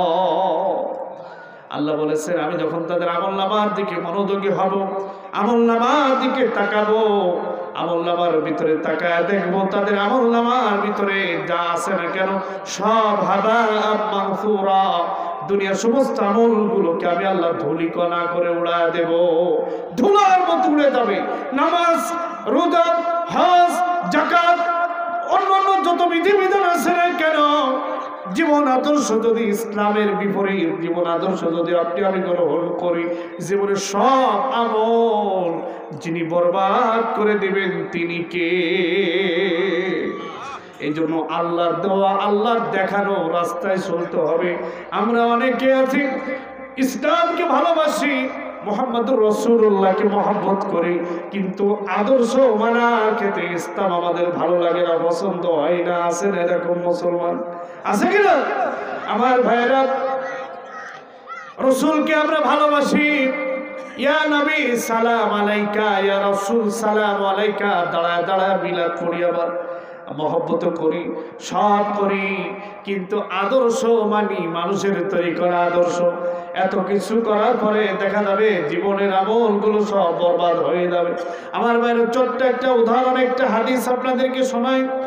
বিশ্বনবীর আপন চাচা আবু তালিব যে ভালোবাসা দিয়েছিল মোহাম্মদ রাসূলুল্লাহকে, ওই আবু তালিবের ভালোবাসা আর তামাম দুনিয়ার উম্মতের ভালোবাসা যদি এক পাল্লায় করা হয়, তাহলে আবু তালিবের ভালোবাসার পাল্লাটা আরো বেশি ভারী হয়ে যায়।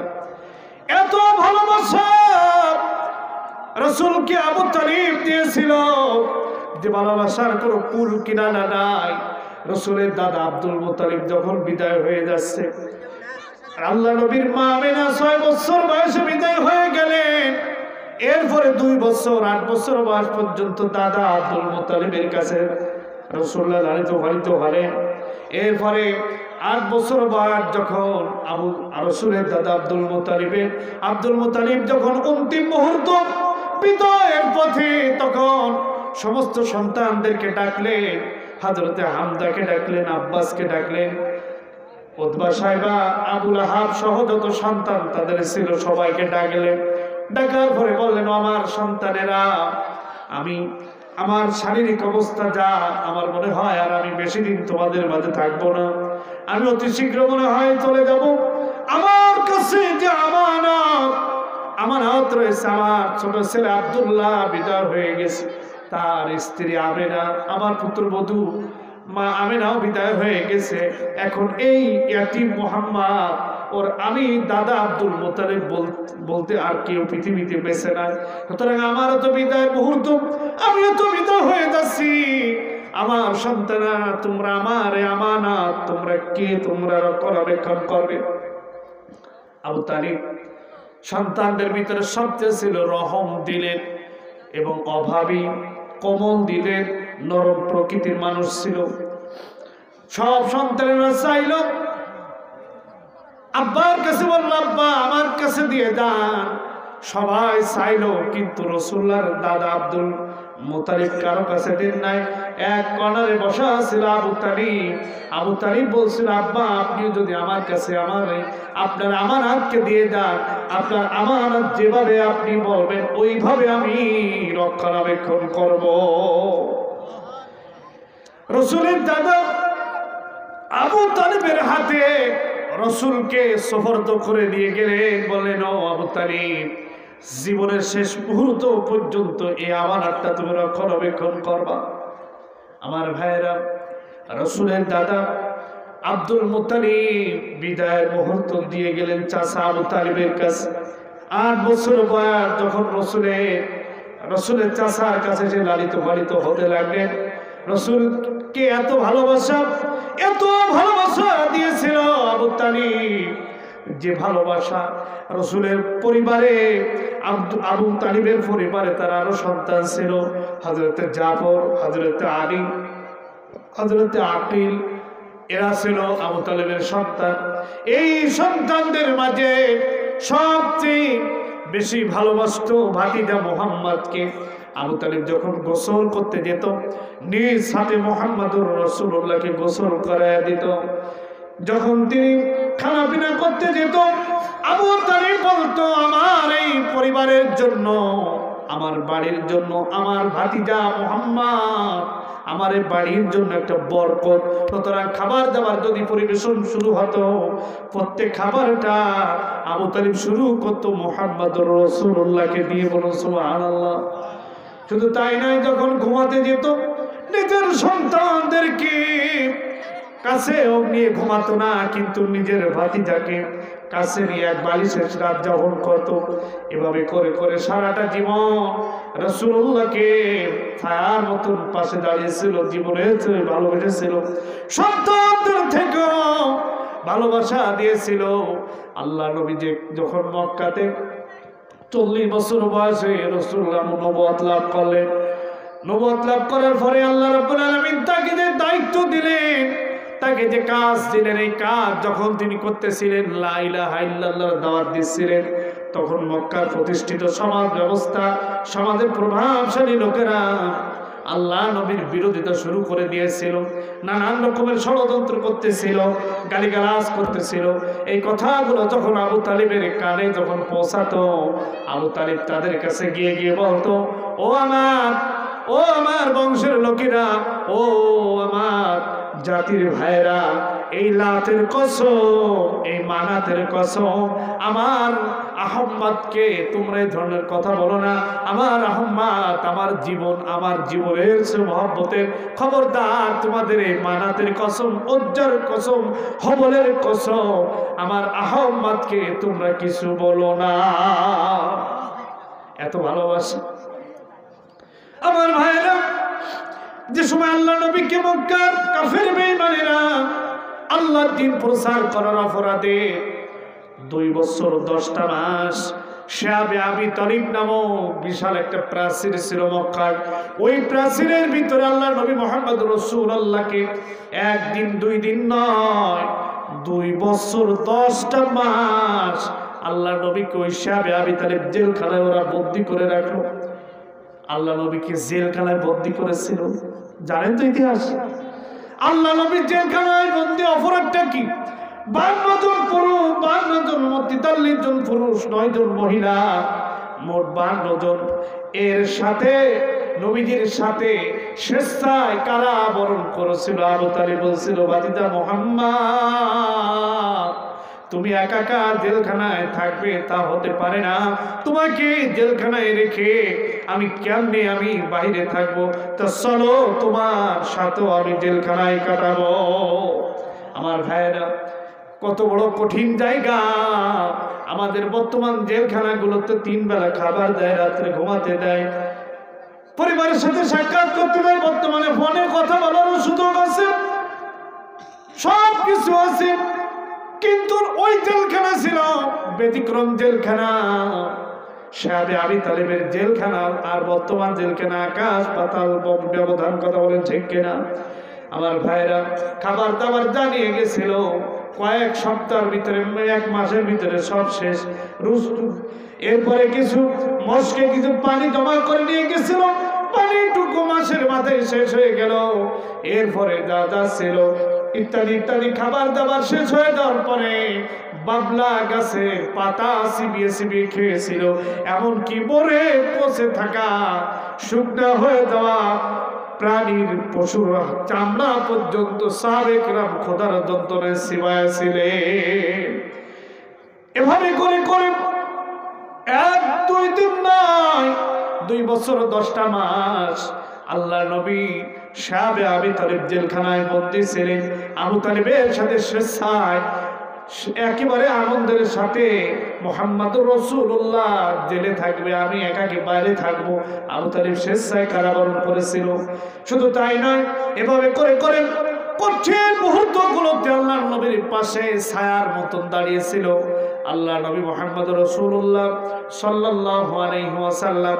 মক্কার কঠিন দিনে চাচা আবু তালিবকে পেয়েছিলেন পাশে ছায়ার মতো। এই চাচাকে সারাটা জীবন আল্লাহ নবী দাওয়াত দিয়ে গেলেন, চাচা যান, ও চাচা তুমি পড়ে নাও, কালেমা গ্রহণ করে নাও, তুমি কালেমাটা গ্রহণ করে নাও। চাচা আবু তালিব শুধু সময় খাপন করে, শুধু লেন্ডি করে, করতে করতে করতে করতে এক পর্যায়ে আবু তালিব সাকরাতুল মউত, মৃত্যুর যন্ত্রণায় বিছানায় শুয়ে গেল, বিছানায় পড়ে গেল। বিছানায় পড়ে দেওয়ার পরে নবীজির কাছে খবর দেওয়া হলো, ইয়া রাসূলুল্লাহ, ইয়া হাবিবাল্লাহ, আপনার চাচা আবু তালিব মৃত্যুর যন্ত্রণায় বিছানায় শায়িত, মুমূর্ষু অবস্থা। আল্লাহ নবী চাচার পাশে গেলেন, চাচার পাশে গিয়ে দেখলে আবু তালিব বিছানায় শুয়ে আছে, একেবারে শেষ মুহূর্ত, জীবনটা বের হয়ে যায়।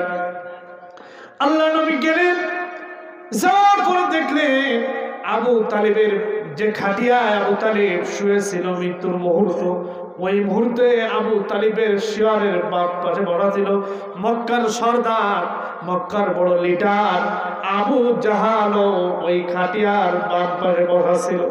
আল্লাহ নবী মুহাম্মদ রাসূলুল্লাহ কত দরদ মাখা, কত চাচা আবু তালিবের পাশে। আবু তালিবকে উদ্দেশ্য করে নবীজি বললেন, ইয়া আম্মা লা ইলাহা ইল্লাল্লাহ কালিমাতু আশহাদু লাকা বিহা ইনদাল্লাহ। ও কাকা, আপনি একটা বারের জন্য বলুন লা ইলাহা ইল্লাল্লাহ।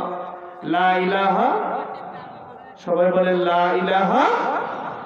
নবীজি এতটুকু কথা বললেন ও আমার চাচা যান, মুহাম্মাদুর রাসূলুল্লাহ বলতে যদি আপনার কোনো প্রেস্টিজে বেঁধে যায়, এ কথা বলা লাগবে না, শুধু স্বীকার করেন এক আল্লাহ বলে, এক আল্লাহ, লা ইলাহা ইল্লাল্লাহ।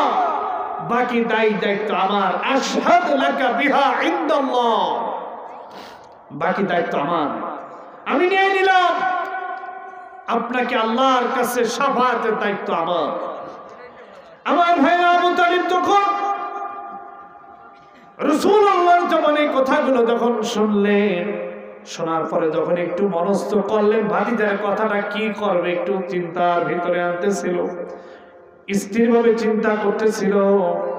আবু জেহেল ডাক দিয়ে বলল, ইয়া আবা তালিব আতারগাব মিল্লাতা আনা আব্দুল মুত্তালিব। ও আবু তালিব, এই মুহূর্তে তুমি কি মুহাম্মাদের দ্বীন, মুহাম্মাদের ইসলাম গ্রহণ করে তুমি কি মুসলমান হয়ে তুমি কি মরে যাবা? এই মুহূর্তে তুমি যদি মুহাম্মাদের আদর্শ নিয়ে যদি তুমি মারা যাও, আমরা বুঝবো, আমরা জানবো তুমি একটা ভীরু, তুমি একটা কাপুরুষ। সুতরাং তুমি যদি এই মুহূর্তে যদি মুহাম্মাদের ইসলাম গ্রহণ করে মারা যাও, তোমার নামের পিছনে সারাটা জীবন একটা শব্দ যোগ থাকবে, তুমি ছিলে কাপুরুষ। বলুন না নাউজুবিল্লাহ। এ কথা যখন আবু তালিবের কানে আবু জাহাল শোনায় দিল, একদিকে ভাতিজা মুহাম্মদ, অন্যদিকে বংশের বড় ভাই আবু জেহেল, কিন্তু আবু তালিবের আপন ভাই নয়, রাসূলের আপন চাচা নয়, এটা ছিল বংশীয় চাচা। আমাদের সমাজে আছে না কিছু চাচারা, আল্লাহ দিন মানে না, দিন দ্রোহী, ইসলাম বিদ্বেষী সমাজের চাচা, সবার চাচা তো এরকম কিছু চাচা আছে না আমাদের সমাজে, বয়সে একটু বার্ধক্য, কিন্তু আল্লাহ এই চাচার কথা কোরআনে বলেছেন, এই সমাজের চাচার কথা বলেছেন। রব্বানা ইন্না আতা'না সাদাতানা ও কুবারানা। সেদিন কিয়ামতের ময়দানে জাহান্নামীরা আল্লাহকে বলবে, আল্লাহ আমরা আমাদের সমাজের আনুগত্য করতাম, আমাদের সমাজকে যারা নেতৃত্ব দিত ওই সমাজের নেতাদের কথা আমরা শুনতাম, ওই নেতাদের কথাগুলো শুনতাম, এবং অকুবারানা আমাদের সমাজে কিছু মুরব্বীরা ছিল, আমাদের বাপ বয়সী মানুষ, মানে চাচা, মানে কারা, ওই কিছু চাচা ছিল, ওই চাচাদের কথা আমরা শুনতাম।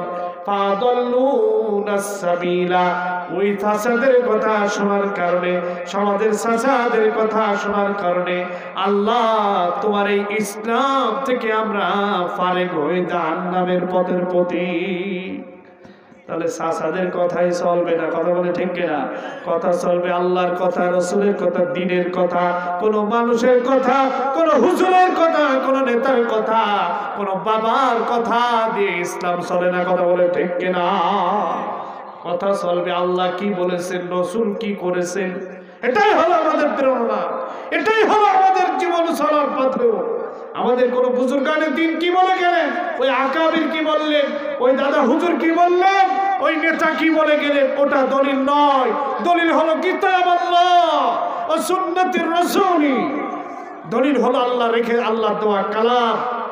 আনুনাজ্জিলু মিনাল কুরআন মা হুয়া শিফা ওয়া রাহমাতুল লিল মুমিনিন। বলুন না সুবহানাল্লাহ। ও সুন্নতের রাসূল, রাসূলুল্লাহর আদর্শ, এটাই হবে আমাদের জীবনের চলার পথ। আমার ভাইরা, যে কথা বলতেছিলাম, আল্লাহ নবী মুহাম্মদুর রাসূলুল্লাহ, ওই যে চাচা বলতেছিল আবু তালিব, এই মুহূর্তে তুমি যদি মুহাম্মদকে যদি আদর্শ নেতা মেনে যদি মারা যাও, আমরা জানবো, বুঝবো তুমি একটা ভীরু কাপুরুষ।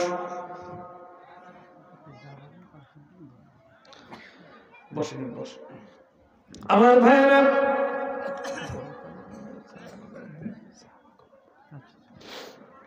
আমার ভাইয়েরা, কষ্ট পাচ্ছেন আপনারা? আমি তো আমার এই টাইম হলো 1 ঘন্টা 15 হলো, 1 ঘন্টা 7 মিনিট বা 1 ঘন্টা 10 মিনিট হয়েছে। আমি সর্বোচ্চ এখন থেকে 12:30 আর 7-8 মিনিট কথা বলবো আপনাদের সামনে। কি থাকবেন তো? ইনশাল্লাহ থাকবেন তো? সেই প্রায় 15 ঘন্টা জার্নি করে আপনাদের কাছে আসা, যদি 1.5 ঘন্টা বা 1 ঘন্টা কথা যদি আপনাদেরকে একটু নিয়ে না বলতে পারি তাহলে তো আমারও তো কষ্ট লাগবে। কথা বলেন ঠিক কিনা? এই জন্য ভাইরা আমার এই কথাটা বলেই আপনাদের কাছে ছোট্ট একটা দাবিও আছে। এই দাবিটা বলে এই ওঠেন না, এই ভাই বসেন, আর উঠবেন না। আমরা সর্বোচ্চ সময় তো বলে দিলাম, এর মধ্যে কেউ যাবেন না। আমরা আখেরি মোনাজাত করবো। আমি মুসাফির হালাতে আছি। রাসূল বলেছেন 3 জনের দোয়া আল্লাহর কাছে মঞ্জুর হয় কোনো হিসাব ছাড়া। এর ভিতরে একটা হলো মুস্তাজাবুদ দাওয়া, আল্লাহর কাছে কোনো মাধ্যম ছাড়া সরাসরি কবুল হয়ে যায়। 1 নম্বর হলো পিতা মাতা, 2 নম্বর হলো মজলুম, 3 নম্বর হলো মুসাফির। মুসাফির যখন সফর হালাতে থাকে তার দোয়া আল্লাহর কাছে কবুল হয়। আমি প্রায় 250-300 কিলোমিটার দূর থেকে আপনাদের মাঝে এসেছি, সুতরাং আমি একজন মুসাফির হালাতে আছি। আপনাদেরকে নিয়ে আমরা সবাই দোয়া করব। আমাদের পিতামাতা, আত্মীয় স্বজন, মুরব্বী যারা কবরে শুয়ে আছে এবং আমাদের সবার জন্য দোয়া করবো। রাজি আছি না আমরা সবাই ইনশাআল্লাহ? যে কথা বলতেছিলাম, আল্লাহ নবী মুহাম্মদুর রাসূলুল্লাহ সাল্লাল্লাহু আলাইহি ওয়াসাল্লাম চাচা আবু তালিবকে যখন বলে দিলেন, চাচা যান, আপনি একটা বারের জন্য বলুন লা ইলাহা ইল্লাল্লাহ আশহাদু লাকা বিহা ইনদাল্লাহ। বাকি দায়িত্ব আমার, আপনি শুধু বলেন আল্লাহ এক।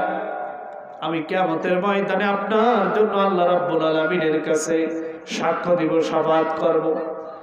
আমার ভাইরা, আবু জাহল বলল, ও আবু তালিব, তুমি যদি এই মুহূর্তে মুহাম্মদকে যদি আদর্শ মেনে মারা যাও, আমরা বুঝবো তুমি আসলে একটা ভীরু, একটা কাপুরুষ। আমার ভাইরা, যখন আবু তালিব কালেমা পড়তে যাচ্ছে, এই মুহূর্তে আবু জাহেল যখন এই কথা শোনায় দিল, আবু তালিব শেষ কথাটা বলল, রাসূলের দিকে তাকায়া আবু তালিব শোনায় দিল, লাউলা আন তুআইনুনি কুরাইশ লা আকরারতু বিহা আইনাইকা। ও বাতিজা মুহাম্মদ, আমি যদি এই মুহূর্তে তোমার কালেমা, যদি ইসলাম আমি যদি গ্রহণ করি, মারা যায়, তাহলে এরা আমার বিরুদ্ধে এই অপবাদটা যদি না দিত, আমি তোমার দুচোখের সামনে তোমাকে কালেমা শোনায়া তোমার সামনে থেকে মারা যেতাম, তোমাকে চক্ষু শীতল করে আমি মারা যেতাম। সুতরাং আমার একটা সমাজে একটা অবস্থান আছে, সমাজে একটা ব্যক্তিত্ব আছে, একটা মর্যাদা আছে, এটা ক্ষুণ্ণ হয়। এই কারণে আমি তোমার কালেমা নিতে পারলাম না। বলো নাউজুবিল্লাহ। ওয়া আখিরু মা কাল্লামাহুম ওয়া আলা মিল্লাতি আব্দুল মুত্তালিব ওয়া আবা আন ইয়াকুলা লা ইলাহা ইল্লাল্লাহ। আবু তালিবের শেষ কালাম ছিল, শেষ কথাটা ছিল, বাতিজা মুহাম্মদ, আমি আমার বাপ দাদার আদর্শ, বাপ দাদা রেখে দেওয়ার পৌত্তলিক আদর্শের উপর আমি ঠিক থাকলাম। ও আবা, এবং আমি অস্বীকার করলাম, গ্রহণ করতে পারলাম না লা ইলাহা ইল্লাল্লাহ, তোমার কালেমা গ্রহণ করতে পারলাম না। বলুন নাউজুবিল্লাহ। ও বাতিজা, আমার আব্বারা যে আদর্শ রেখে গেছে, ওর বাইরে আমার যাওয়ার কোনো সুযোগ নেই। আছে না এরকম কিছু মানুষ? আরে আমার দাদা আব্বা করতো এই আদর্শ, দাদা করতো, আমাকে বংশ পরম্পরা এই ফতর হতিক, আমি 2 দিন তুমি নতুন বড়, এটা আছে না সমাজে কিছু মানুষ? আমার ভাইরা, আবু তালিব একই কথা রাসূলুল্লাহর কাছে শোনায় দিল, রাখই পাশে একই কথা শোনায় দিল, ও বাতিজা মুহাম্মদ,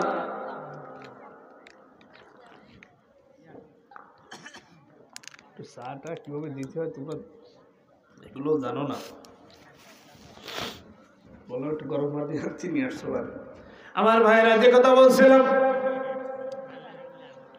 আল্লাহ নবী মুহাম্মদুর রাসূলুল্লাহর কানে যখন এই ঘোষণা শোনা দিল, শোনা দেওয়া মাত্র আবু তালিব মৃত্যুর কোলে ঢলে পড়লো। আবু তালিব বিদায় হয়ে গেল। একজন সাহাবী বললেন, ইয়া রাসূলুল্লাহ, আমি দেখেছি আবু তালিব মৃত্যুর মুহূর্তে তার জিহ্বা নাড়াতে। আল্লাহ নবী বলেন, না, সে মুখে স্পষ্ট বলেছে আমি কালেমা গ্রহণ করতে পারলাম না, তোমার কথার পরে আমি কিছুই করতে পারি না। অন্য বর্ণনা এসেছে আল্লাহ নবী মুহাম্মদুর রাসূলুল্লাহ আবু তালিবের লাশ সামনে নিয়ে নবীজি আবু তালিবের লাশকে উদ্দেশ্য করে বললেন, আল্লাহি লা ইস্তাগফিরান্না লাকা মা লাম আনহু। ও আমার চাচা জান, আমি আপনার জন্য আল্লাহর কাছে দোয়া করতেই থাকবো যতক্ষণ না আল্লাহ রাব্বুল আলামিন আমাকে নিষেধ না করে, ততক্ষণ পর্যন্ত আপনার জন্য আমি রব্বুল আলামিনের কাছে আপনার জন্য দোয়া করতেই থাকবো। আমার দোয়া পথ থাকবে আপনার জন্য। একথা বলা মাত্রই আল্লাহ রাব্বুল আলামিনের কাছে এই কথাটা পছন্দ হয় নাই। এই কথা আল্লাহর কাছে পছন্দ হয় নাই। আমার নবী এমন ব্যক্তির জন্য নবীজি দোয়া করবে, যেই ব্যক্তির জন্য নবীজি দোয়া করতে চাইলেন, যে ব্যক্তি ইসলামের আদর্শ, কোরআনের আদর্শ যার পছন্দ হয় নাই, এমন ব্যক্তির জন্য নবীজি কিভাবে দোয়া করে, সাথে সাথে কোরআনে কারিমের আয়াত আল্লাহ নাযিল করে জানায়া দিলেন, মা কানা লিন-নবী ওয়াল্লাযীনা আমানু আন ইস্তাগফিরু লিল-মুশরিকিন। আল্লাহ জানালেন কোন নবীর পক্ষে এই কাজ উচিত নয়, এই কাজ কোন নবীর শানের খেলাফ। কোন নবী কোন মুশরিক মারা গেলে নবী তার জন্য দোয়া করবে, এটা নবীর কাজ হতে পারে না। আল্লাহ রাব্বুল আলামিন কোরআনে কারীম সূরা তাওবা 113 নম্বর আয়াত নাযিল করে নবীকে জানালেন, ও নবী, একজন মুশরিক মারা গেল, ইসলামের আদর্শ বাদ দিয়ে তোমাকে আদর্শের নেতা না মেনে মারা গেল, এমন ব্যক্তির জন্য নবী তুমি দোয়া করবা। এটা কোনদিন তোমার কাজ হতে পারে না, এটা তোমার শানের খেলাফ। এমন কি ওয়ালাউ কানু উলি কুরবা, ও নবী, যদি তোমার আপনজন হয়, কাছের মানুষও হয়, তাহলে তার জন্য দোয়া করা তোমার শানের খেলাফ। খবরদার নবী, তুমি এমন ব্যক্তির জন্য তুমি দোয়া করতে পারবে না। আল্লাহ রাব্বুল আলামিন নিষেধ করে দিলেন। নবীজি কাঁদতেছিলেন, রহমতের নবীর চোখ থেকে অঝর দ্বারায় পানি পড়তেছিল। কারণ যে চাচা সারা জীবন ভালোবাসা দিয়ে, স্নেহ দিয়ে, মমতা দিয়ে লালন পালন করলো, সেই চাচা মারা যাচ্ছে বেঈমান হয়ে। কষ্ট লাগে না? কষ্ট লাগে কিনা? আল্লাহ নবী যখন চাচার জন্য হৃদয়টা, কলিজাটা যখন ফেটে যাচ্ছে, দোয়া করতে গেলাম, আল্লাহ নিষেধ করলেন। আল্লাহ রাব্বুল আলামিন নবীজিকে সূরা কসসের আয়াত নাযিল করে নবীর প্রতি আরো নিষেধাজ্ঞা জারি করে দিলেন, ইন্নাকা লা তাহদি মান আহবাবতা ওয়ালাকিন্নাল্লাহা ইয়াহদি মান ইয়াশা। ও নবী, তুমি যার হেদায়েত হওয়া বড় কল্যাণকর, বড় পছন্দনীয় মনে করো, আমি রব্বুল আলামিন ওই সমস্ত মানুষের হেদায়েত আমি দিব না। কারণ হেদায়েতের মালিক ওহুয়া আ'লামু বিল মুহতাদিন।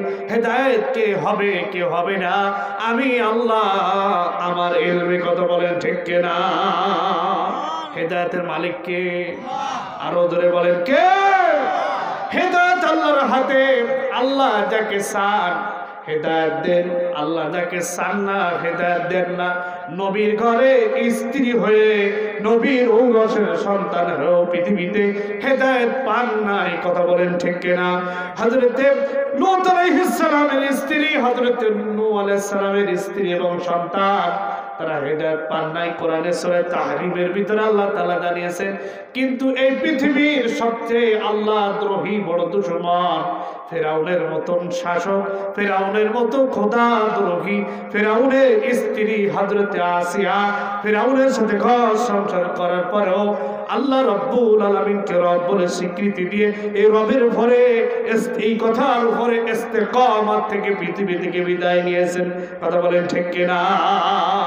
এটা হিদায়াত নিছক আল্লাহর হাতে। রাসূলুল্লাহর চাচা আবু তালিব চলে গেল, দাওয়াত দিয়ে পারলেন না, দোয়া করতে গেলেন নিষেধ করলেন, কাঁদতেছিলেন, তাও আল্লাহ নিষেধ করে দিলেন।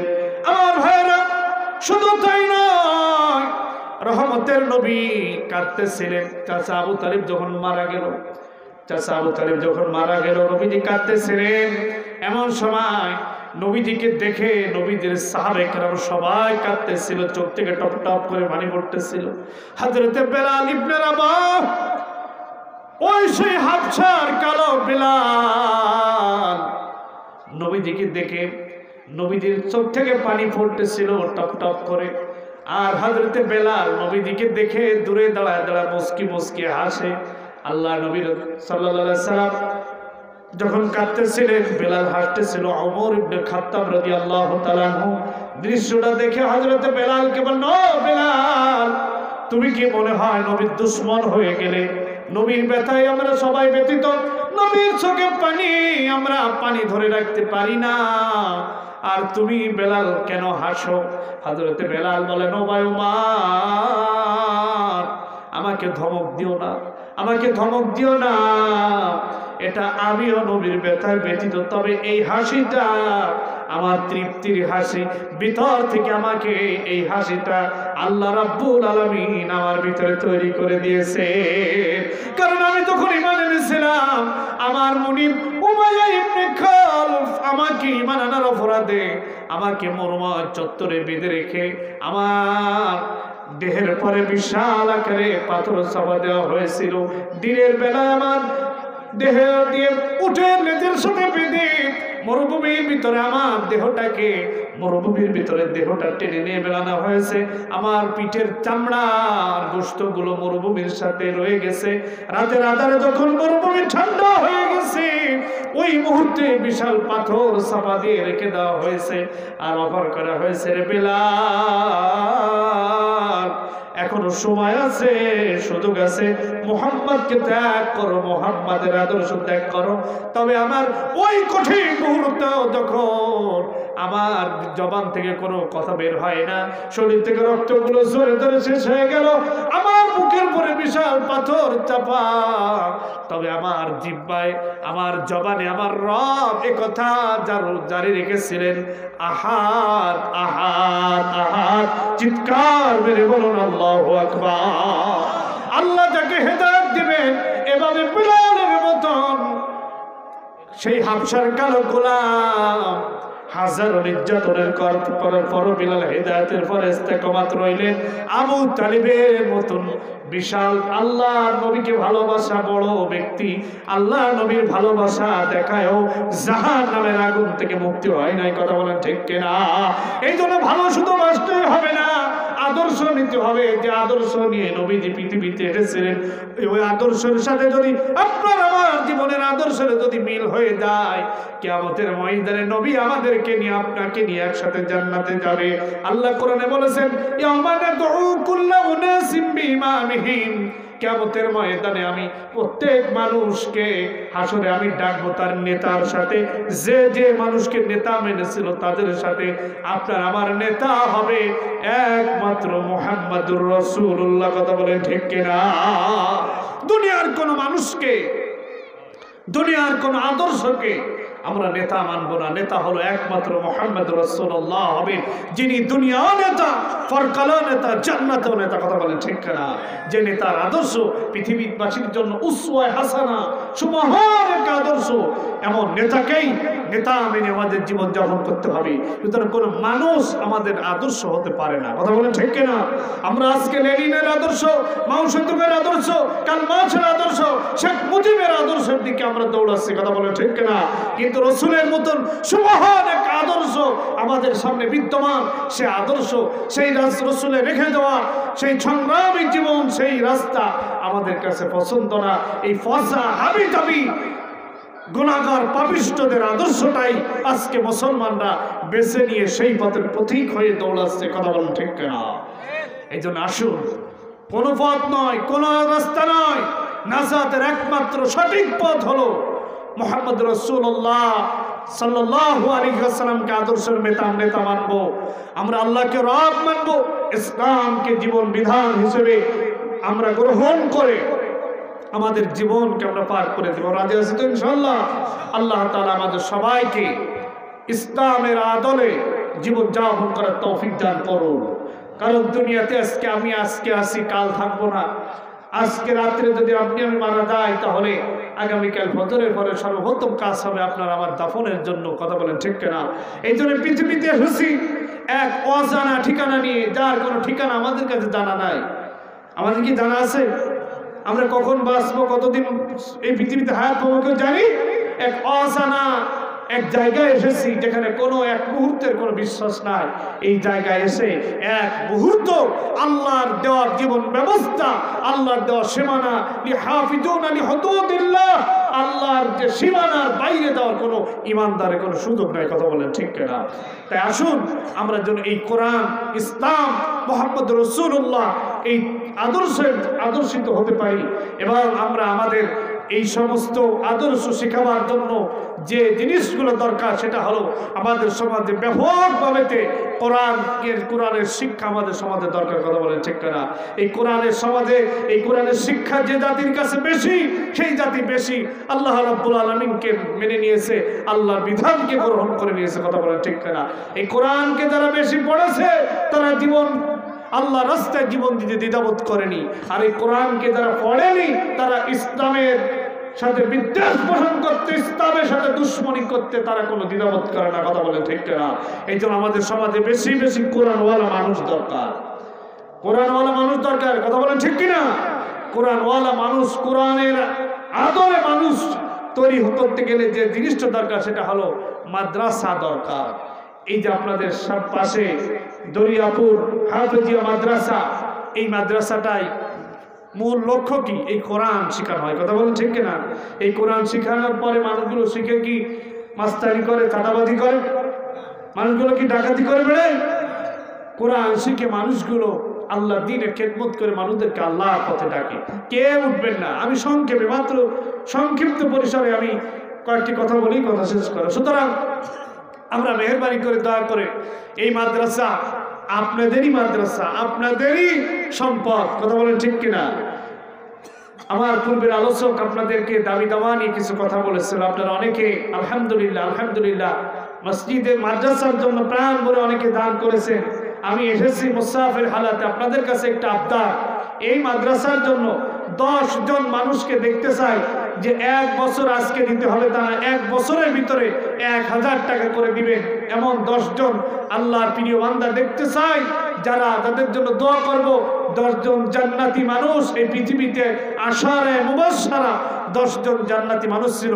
1000 টাকা বেশি টাকা নয়, 1000 টাকা বর্তমান বাজারে 1 কেজি গরুর গোশত কিনতে গেলেও 750-800 টাকা লাগে। কথা বলেন ঠিক কিনা?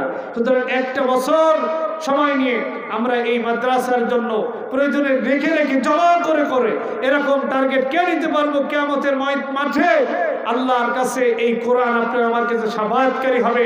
হে আল্লাহ, তোমার এই বান্দে কোরআনের ছাত্রদেরকে কোরআন পড়ার সুযোগ করে দিয়েছিল, তুমি এর কাছে আজকে মারাজি, তুমি আজকে তোমার এই বান্দাকে তুমি মাফ করে দাও। তুতার মা 1 নম্বরে 1000 টাকা দান করেছেন। সকল বলুন লিল্লাহি তাকবীর, নারায়ে তাকবীর। 1000 টাকা তুতার মা নামক এক মা আমাদের এই 1000 টাকার শরীকদার হয়েছে।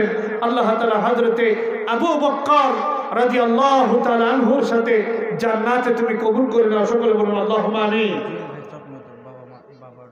জুয়েল ভাই তার বাবার জন্য 5000 টাকা দান করেছেন। আপনারা উঠবেন না, এই 10,000 কিন্তু আপনাদের দিতে হবে, আপনাদের এই কয়জনের মধ্যে দিতে, বাইরে দিতে না। এই জন্য মেহরবানি করে আপনারা এই নামগুলো এগুলো তো একটু পরে পড়ি, উপস্থিতির কাছ থেকে একটু আপনারা মেহরবানি করে এর ভিতরে উপস্থিতির ভিতরে একজন বলেন তো 1000 টাকা কে দেবেন? নাম কি ভাই? জি, মারুফ হোসেন ভাই, একজন যুবক মানুষ, টকবকে যুবক। আল্লাহ তোমার নবীর মাদ্রাসা কোরআন শিক্ষার জন্য কষ্টের টাকা, উপার্জিত টাকা থেকে 1000 টাকা দেওয়ার ইরাদা করলেন। রব্বুল আলামিন তুমি তার মনের নেক মাকসাদ হাসানাকে আল্লাহ তুমি কবুল করে নাও। ব্যবসা এবং বাণিজ্যে খায়ের এবং বারাকা নসিব করে দাও। বিপদ মুসিবত থেকে আল্লাহ তুমি ভাইকে হেফাজত করে নাও। দ্বিতীয় নম্বরে আরেকজন মানুষকে দেখতে চাই, কেউ উঠেন না ভাই, দ্বিতীয় নম্বরে সংক্ষিপ্ত সময় বসেন। আরেকজন মানুষকে দেখতে চাই, মেহরবানি। অনেক লোক আছেন, যা আছেন আলহামদুলিল্লাহ। কি আরেকজন মানুষ দেখতেছে 1000 টাকা দেওয়ার মতো কে আছে? একটু সাহস করে বলে ফেলেন, দেখেন আল্লাহ তাআলা একদম নিয়াত করবেন, আল্লাহ আরেক দান থেকে বরকত দিয়ে দিবে আপনাকে। মায়েদের প্যান্ডেল থেকে আরেকটা নাম আসছে, বেবি নামে একজন মা, তিনি 1000 টাকা দান করেছেন। সকলে বলুন আল্লাহুম্মা আমিন। আমরা 10 জন চেয়েছিলাম, যাও সমন্বয় করে যদি 10,000 টাকা আমার সবার কাছ থেকে ফুরানোর একটা টার্গেট নিয়ে আমরা এর শেষ হলে আমরা আখেরি মোনাজাতের দিকে যাবো ইনশাআল্লাহ। আরেকজন কে আছেন ভাই? 1000 টাকা বেশি নয়, একটু টার্গেট নেন, একটু চিন্তা করেন। পিতা মাতা মারা গেছে, কত মানুষ কবরে শুয়ে আছে, আপনি আমি ইচ্ছা করলেও আল্লাহ যদি ইচ্ছা করতেন আমাদেরকে নিয়ে যেতে পারতেন। তারপরে আল্লাহ আমাদেরকে পৃথিবীর এই নিয়ামত ভোগ করার সুযোগ দিয়েছে, সুতরাং আমরা যেন এই নিয়ামতটা কাজে লাগাতে পারি, আল্লাহ যেন তৌফিক দান করে। আরেকজন ভাই কে আছেন?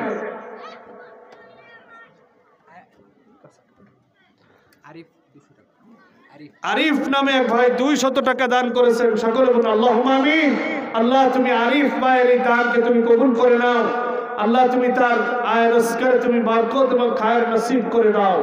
আল্লাহ তুমি তাদের দুনিয়ার জীবন যাপনের পথকে আল্লাহ তাআলা তুমি সহজ করে দাও। সকলে বলুন আল্লাহুম্মা আমিন। কি আর কেউ 500 টাকা দেওয়ার মতন কি আছেন? একটু হাত তুলেন। 500 টাকা ভাই, 500 কমায় দিলাম বলেন তো। অনেকে সবাই অনেক আছে, দিন মজুরি কষ্ট করা মানুষ, একটু 500 টাকা দেওয়ার মতন কে আছে? একটু মেহরবানি করে হাত তোলেন। আল্লাহ তাআলা এই হাতের বরকতে, আল্লাহ তাআলা এই টাকার বরকতে আমাদের জীবনের চলার পথকে আল্লাহ তাআলা সহজ করে দিবে। কে আছে ভাই? 500 টাকা মাত্র আছে। কেউ নাম আছে? আমাদের সভাপতি সাহেব জি নুরুল ভাই ঈদের আগে 5000 টাকা, রমজান ঈদের আগে 5000 টাকা। লিল্লাহি তাকবীর। নুরুল ইসলাম ভাই নাকি ভাই? ভাইয়ের ছেলের চাকরি হচ্ছে, একটু দোয়া করি। আলহামদুলিল্লাহ 5000 টাকা। এই রমজানের ঈদ আর বেশি নেই, 2 মাসও নেই, 1 মাস 20-22 দিন আছে, ঈদ রমজান সহ 5000 টাকা দান করবেন। সকলে বলুন আল্লাহুম্মা আমিন। আল্লাহ তুমি তার 2000 টাকা দেব, নগদ 1000। নাম কি আপনার? ওই আমজাদ হোসেন, আমজাদ হোসেন সহসভাপতি, সাবেক মেম্বার। আল্লাহ তুমি আবারও তো আমাকে এই জাতির জনপদের জন্য মেম্বার করে নাও। সকলে বলুন আমিন। আমি না হজের জন্য নিয়ত করছি, ওই দোয়া। এটাও একটা ইসলামের খেদমত। আপনি এখানে জনগণের খেদমত করবেন, এটাও একটা ভালো কাজ। দোয়া করে দিলাম, যদি মন থাকে দাঁড়াবেন, ইসলামের পক্ষে দাঁড়াবেন, জনগণের কল্যাণের জন্য, ইসলামের জন্য কোনো কল্যাণ হয় এই টার্গেট দিবেন, এটা ইবাদত হিসেবে সওয়াব হবে। পল্লবের মা 1000 টাকা দিয়েছে। পল্লবের মা তিনি 1000 টাকা দান করেছেন। সকলে বলুন আল্লাহুম্মা আমিন। এই নূর ইসলামের নাম লিখে নিয়েছেন, এইগুলো পড়তে হবে নাকি? এটা বলবেন। পল্লবের মা 1000 টাকা দিয়েছে, ছেলের জন্য দোয়া চেয়েছেন। পল্লবের মা 1000 টাকা দান করেছেন, ছেলের জন্য তিনি দোয়া চেয়েছেন। আর কে কে আছেন একটু মেহরবানি করে তাড়াতাড়ি দিয়ে যাবেন। এখন না পারেন হাফেজ সাহেবদের কাছে, পরবর্তীতে অনেক আছে, এখন এই মানুষের সামনে এটা করাতে চাই না, সুতরাং পরবর্তীতে আপনাদের যাদের সুযোগ আছে আপনারা এটা অবশ্যই করবেন। আমাদের সকলের দুরূদে ইব্রাহিম পড়ি। আল্লাহুম্মা সাল্লি আলা দিলবর হোসেন। আজকের মাহফিলের সম্মানিত সভাপতি জনাব আলহাজ দিলবর হোসেন, এই মাদ্রাসার তিনি সভাপতি। তিনি আল্লাহর ঘরে, আল্লাহ রসুলের ঘরের জন্য তিনি 5 মণ ধান তিনি দান করবেন। সকলে বলুন আল্লাহুম্মা আমিন। আল্লাহ তাআলা তুমি তার এই শস্যে আল্লাহ তাআলা বারাকা এবং খায়ের নসিব করে দাও, এবং তার সব আয়রস করে আল্লাহ বরকত দিয়ে দাও। এই বৃদ্ধ মানুষ আল্লাহ তুমি তাকে শিফা কামিল আজালা কুল্লিয়া এবং খায়ের নসিব করে দাও। সকলে